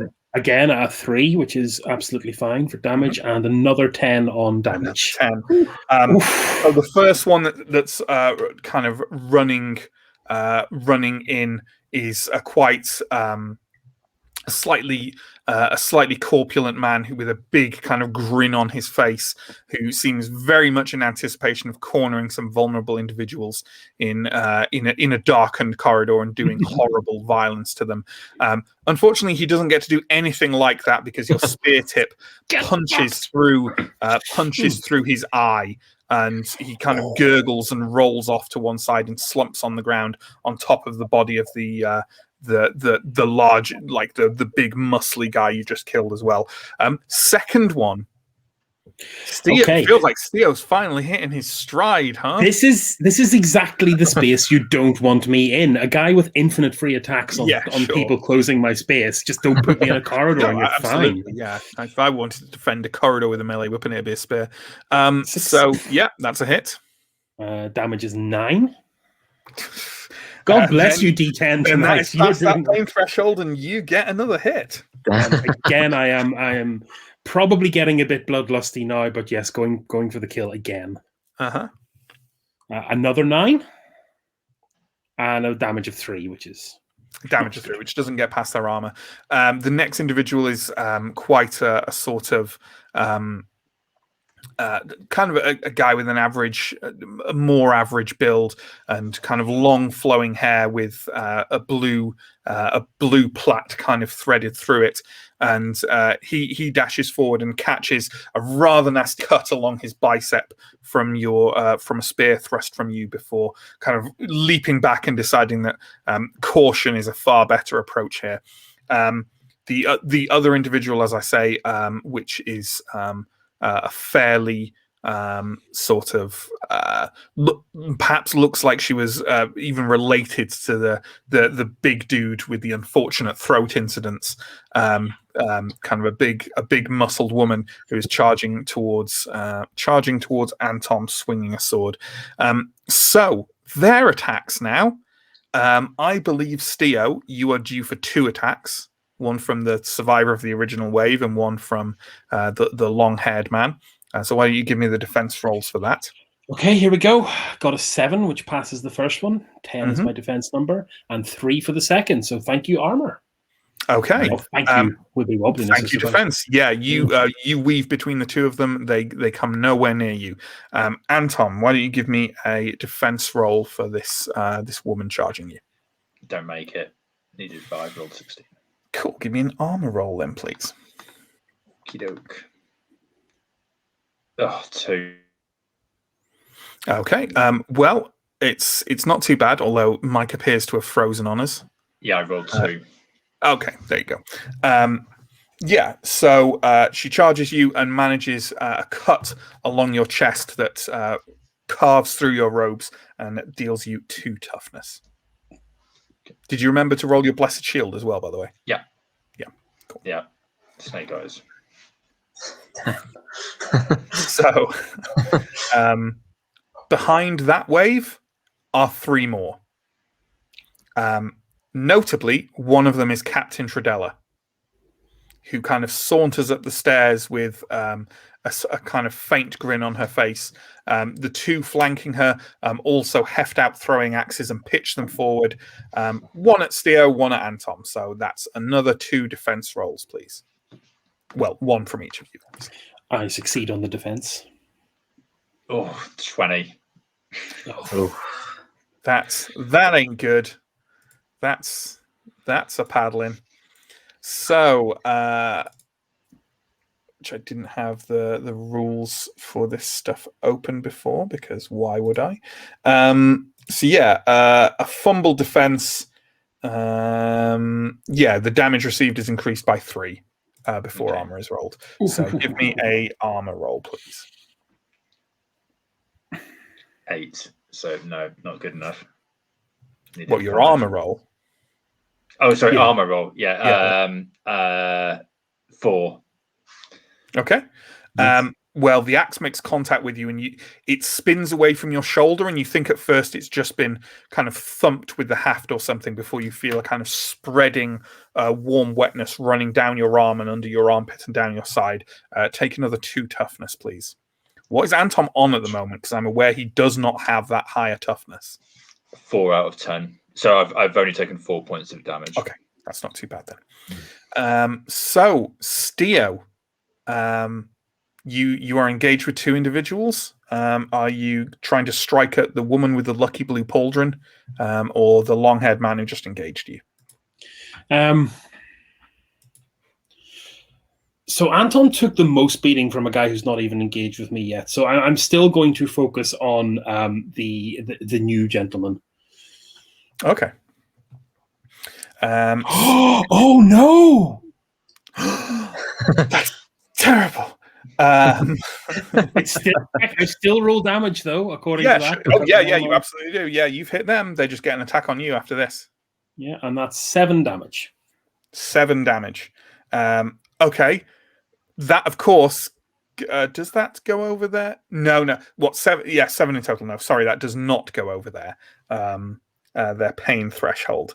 So, why don't you roll defense for me? 16 is a fail. You roll armor for me. 7, yes, is not added. I don't know why I said it with that tone of voice. 7. Sure. So you step back from the man charging, you thrust forward.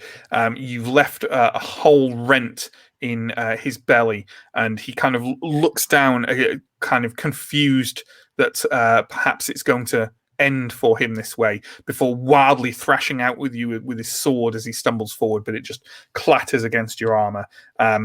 This gentleman, like the gentleman before him, is not long for this world. So, Anton, are you striking out at the large woman who's engaged you? Yeah, I think I am. Sure. I really do. Let's have some of that Anton fire. No, please. I don't. What are they on? Sorry, a plus. It'll give you a +4 to your roll. Yeah, okay. That in that case, I make it. Yeah, I needed 13. I rolled at 11. Well, not a +4 to your roll, +4 to your stat. Yeah. Cool. Okay, give me a damage roll. 6. Nice. Acceptable. Okay, so, you step forward, kind of under her guard, and bring the haft of your flail up under her chin, and kind of you hear a crack as she reels backwards. She has a kind of maddened expression in her eyes, so clearly it's not going to stop her coming for you. But you've definitely, you've at the very least ruined her day for a number of weeks. Semel, still lurking, looking kind of increasingly desperate and not particularly doing anything. The Ascarai. No, you know what? I think we're good there. I was going to run through another round, but no, let's not do that. So, as the other members of the two next to Captain Trudella dash forward as well, and you see more members of the Blue Company kind of coming up the stairs behind her. And as these other two run at you, there's a silverish blur along the floor, and almost kind of like skidding along the floor out of the side of your room is Erfon's. Both of the Blue Company kind of cry out and tip over onto the floor, their Achilles heels slashed across the back, before he flips up his blade to take out one's throat, and then comes to his feet and wheels round to face the captain and the mass of Blue Company behind her. She rolls her eyes slightly, reaches down to her side, and hefts up an individual. You don't recognize for a moment the child she's holding before you register that you've seen this child running around the rusty dragon quite a lot, which would probably seem to indicate perhaps it is Ramagal's child. She whips out a dagger at her belt, holds it to the squirming child's throat, and says, "I would think very carefully before you carry on." The Blue Company members facing you, the ones that are still upright, kind of limp backwards, clutching at their wounds. The one who's still alive on the floor from Erfon's assault, just kind of like whimpering and dragging himself across the floor, completely unable to stand. I suppose that's enough bloodshed for one night. Any reason why you just assaulted a bar in the middle of a city? Dissidents and traitors lurk here. Perhaps individuals responsible for the attacks on the council. I have some information on your dissidents and traitors. They all seem to be wearing blue, you sellsword scum. I clearly had observed you were a fighter, but quite the wit as well. Drop your weapons, or the girl dies, and her family. Her father's already downstairs with a knife in his gut. I'll actually take a look back at Semmel for if he wants us to go back into. He definitely looks appalled at the notion that Ramagon and his family might die. Oh God! I'll cast my spear into the room.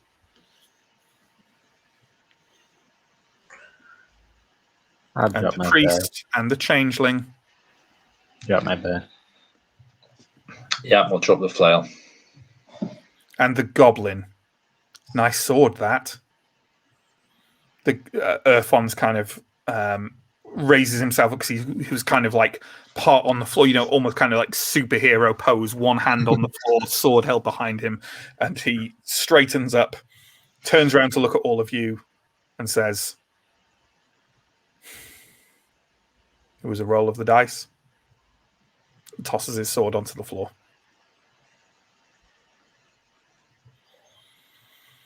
Trudella nods and smiles, quite satisfied with herself, passes the young girl off to another blue company behind her, who then kind of passes them down the stairs and says, "All right.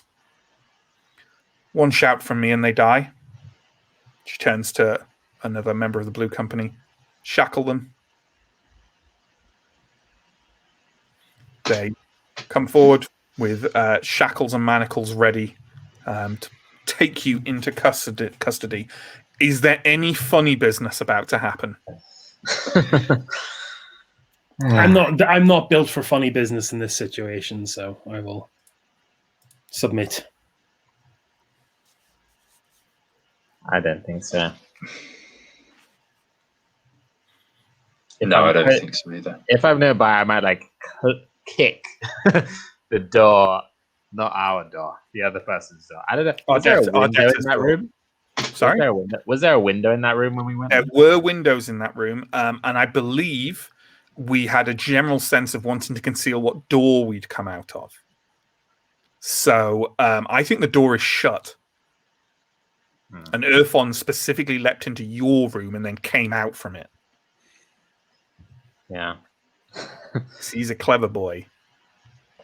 I want to give her some kind of signal to you should get out of it, but I don't want to tip them off. Yeah, sure. I think that she'll hear this, right? There, it's like a wooden door is separating us from her. So she has absolutely heard everything that has gone on here. So no one's fighting it. They're pitching you against a wall and shackling your arm, your hands behind your back. They're being rough, but they're not beating you or anything. And they kind of all shove you into a row. Members of the blue company kick down the doors on kind of either side, and you hear them kind of ransacking and overturning rooms. Two main things you hear. One, from Ardetta's room, a voice shouts, "Nothing in here, but there's a window open." The captain kind of nods and shrugs. From the other room, there is a... That's a lot. And the sound of a chest closing. That's my full plate, boys. That's my full fucking plate. Trudella nods at clearly a number of kind of lieutenants, and you're yanked backwards, led down the stairs through the common room of the Rusty Dragon. There are still a number of people in there. Clearly, a lot of people bolted, but there's still a few people there kind of being held against a wall. You see Ramagol kind of tucked into a corner with his wife. She's kind of holding on to him as he's kind of very, very pale, grasping at his stomach with blood soaked through his hands.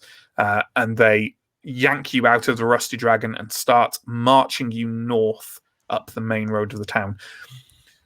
Are we getting up to any funny business at any point, or are you basically saying that yeah, you know what I mean, like barring anything happening like a sudden swooping rescue operation, are you basically resigning yourselves to you're going wherever they're taking you?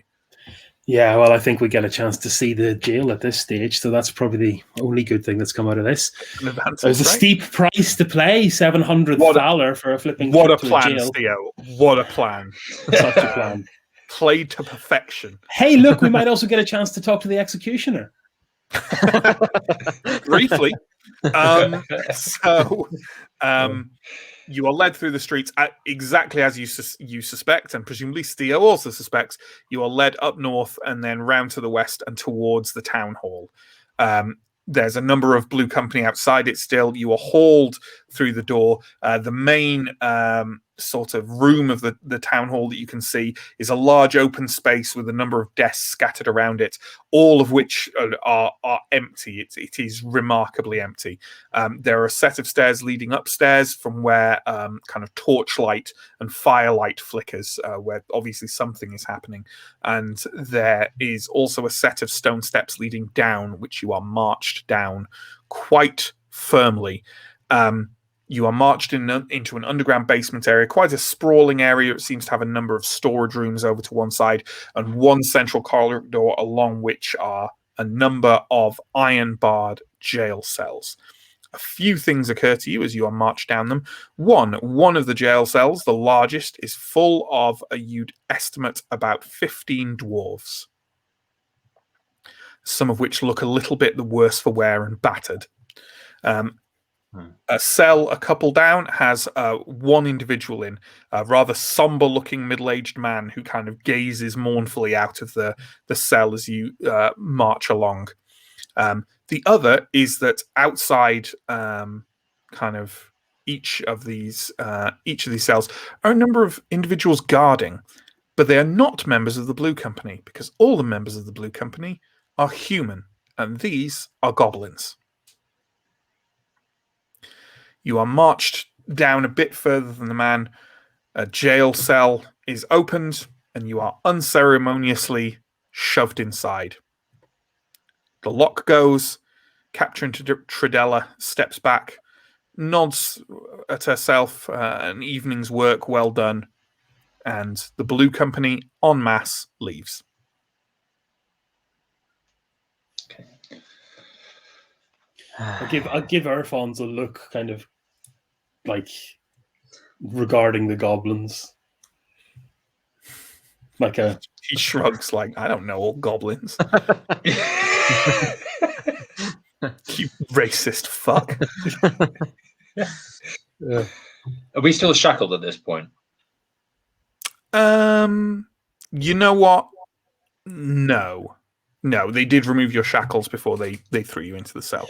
They've only got a limited supply of shackles, and you're in a jail cell. The old Kastor shackle shortage that we heard about. Yes. I'm gonna probably just drop to my knees and have a bit of a pray. I think just silent pray for Prior's intervention in my moments of need. Roll a d20. No, no, please roll no. persuasive. Roll persuasive at a -40. So, yeah. Are any of you divulging any medical attention to each other? Oh, that's a great idea. What a good idea. So I think, Anton, you got a bit of a beating, didn't you? Yeah, I took a bit of a pasting in that fight. Let me see what I can Mild patch up. pasting. God, is there any of your robe left, priest? You don't have got a spare one at the flipping church. Okay, I'll see what I can about that when we get back to Thistlehold. I'll see what I can do with what wounds Anton presents to me. I do roll a 5, which is a pass on a cunning test. Mm-hmm. And that's a D4 heal, right? D4, yeah. 4! Nice. Hey, you're a good man. Looking Theo. out.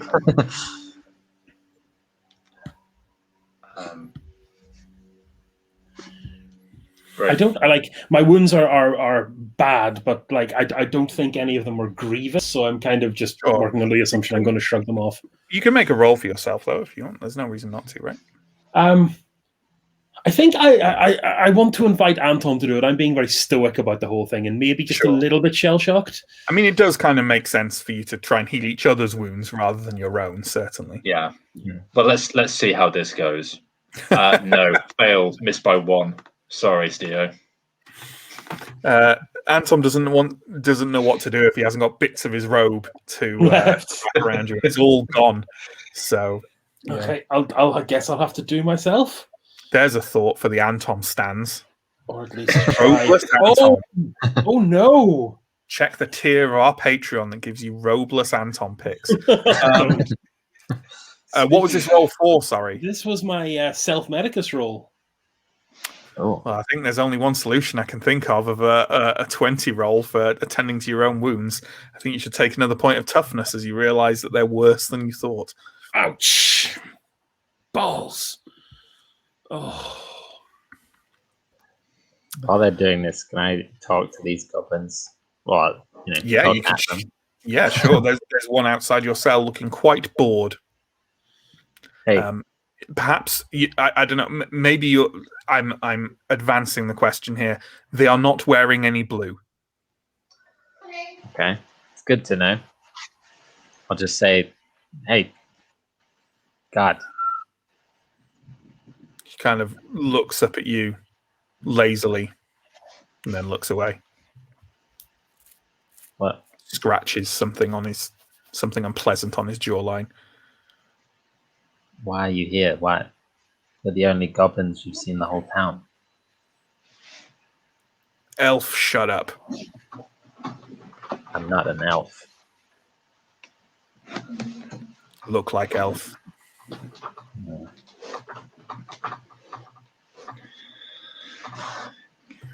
I'm going to whisper to Ascarai and see if we need to get a message to. I've forgotten her name. That was Dada, Elite. I would imagine. Oh well, I was thinking Or Eliva, about yeah. Eliva actually because of the guard connection. So maybe that's an angle to get their attention. Ascarai. Drop her name. Can we get a message to her? She knows who we are. I'll let them know. The captain of the guard here, we know them. They will not want us in here. The Blue Company won't be here to protect you forever. Why don't you give me? I'm not saying you're going to achieve the result you want if you succeed, but why don't you give me a persuasive roll at -5? That will require me to roll a 0. So let's see if I can achieve Right, that. let's see if you roll 0. I got a 19, so not quite. Okay, not quite. Not quite. As you kind of say the last thing, the goblin whips round, lightning fast with the butt of their spear, kind of like you were leaning against things, and with the butt of their spear, they just slam it against the hand you were grasping the bars with. Turn away. Don't think I'm cut out for this, Anton. Bloody goblins. No offense, Alphonse. he kind of has shrugged, kind of like.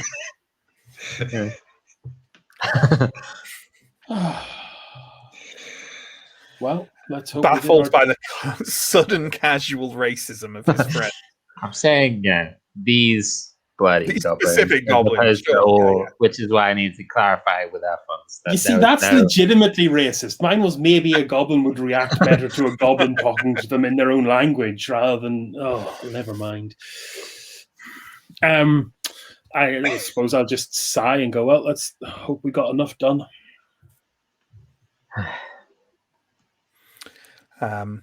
Unless you want to have any specific conversations, Semel is looking quite despondent. Erfons looks like perhaps he's had a bit more jail time than you might have anticipated and has already kind of picked up a loose pebble off the floor and is kind of tossing it into the air and catching it while lying against a back wall. There are a couple of wooden benches here, but they're not terribly comfortable. About an hour after you're in here, you hear some commotion along the stairs, and a number of the Blue Company march in and toss 3 people in a cell near you. Those 3 people are Father Belago and 2 other of the Sun Temple novices. That's bad news. Father, they got you as well. Father Anton, is that you? It is. What is this? What is this about? I've done nothing. A goblin goes, "Shut up, priest." Guess I'll shut up. Wrong place at the wrong time, Father, just like us. You hear kind of the priests kind of muttering amongst themselves down the corridor, and before long, it's not long at all. It's about 10 minutes, and some of the Blue Company come down to the. Some more of the Blue Company come down. These ones look very banged up, like several of them are quite badly wounded, and like you hear a kind of dragging noise, and down the corridor you can see a couple of Blue Company members kind of being dragged over to one side, and their corpses being left like pushed up against one of the storage rooms. You recognize a couple of them as individuals that you killed, but also others who you have not seen before. And a few minutes later, another figure is dragged down the stairs and thrown into a cell near you. It is Watch Captain Eliva, who looks wounded but not mortally so. Well, there's our only ticket out of here. Also narrows down our list of suspects to just Pegida. Eliva, who's kind of in a cell over from you, kind of weakly turns round and says, "Pegida, because of ordering the execution." Yeah. Yes. I think I was slowly making that connection as well. She brought the names, and then the 3 of us presented them. I thought we'd wiped out that cult. Clearly not. Seems we were all just a little bit too slow. The goblins are kind of given up at this point. They're all gathered over at one side of the corridor playing some kind of not a dice game, like something like what's it called? Bones, or it's kind of like a rough version of jacks, right? So like tossing in the air and grabbing things and stuff like that. Another couple of hours pass unless you want to engage anyone in any particular conversation. Yes, actually, I'll kind of to the guard captain. I'll go. Well, our task wasn't completely in vain. Why is that? Well, I wouldn't want to say it out loud, but your suspicions proved out. Our debtors out there? You're less discreet than me, but yeah, she got out. There's not much point anymore, is there? And I don't think these idiots know what's going on exactly. They just seem to be guards down here. Yeah. The goblins aren't even listening. Not Blue Company either. They might be. They might choose a different side if they can see the tides are shifting, but I don't think we're going to be able to do any of that from in here. Can I yell out to the dwarves? Yeah. Try and get their attention. Sure. What happened to you guys? How did you end up in this sorry state? There's this kind of a moment of silence, and then you hear quite a young sounding voice calling out, saying with an odd pitched accent. You've heard a couple of times dwarves talking in Inderos, but you're not overly familiar with talking to them. And the voice says, "They came to our home to our home. We do not know what they want. Something Why are they about so- dragons. Why are they so interested in the bell tower?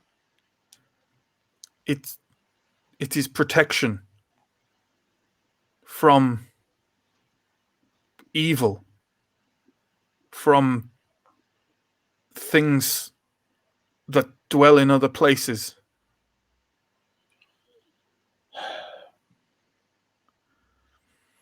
There is another slight commotion down the stairs, and more members of the Blue Company come down. These ones also seem somewhat wounded, but they are like in a different way. Like one of them still has kind of a smoking patch on the corner, on the shoulder of their robe, and they drag a figure, quite a badly beaten figure, along the corridor between them, kind of just held up at the arms. They open the cell opposite yours, toss them in. Turn around and walk away. They're just kind of a robed heap on the floor from what you can see at first. And then they kind of drag themselves over up to the bars, heave themselves up, and kind of open their bloodied face and look across the corridor at you. It's Pegida.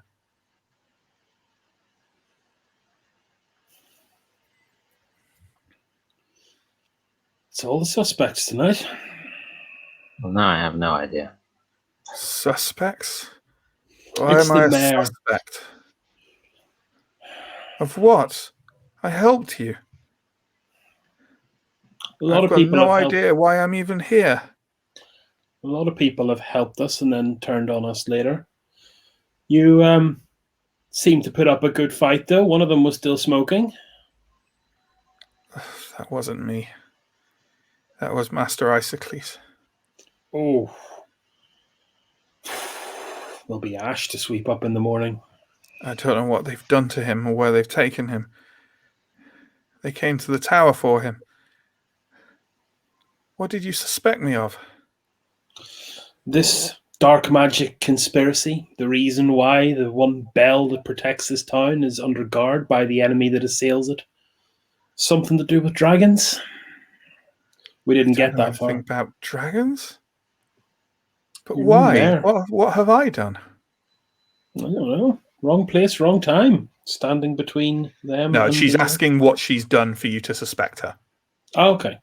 Well, when you presented names of cultists a few years ago, did someone give them to you?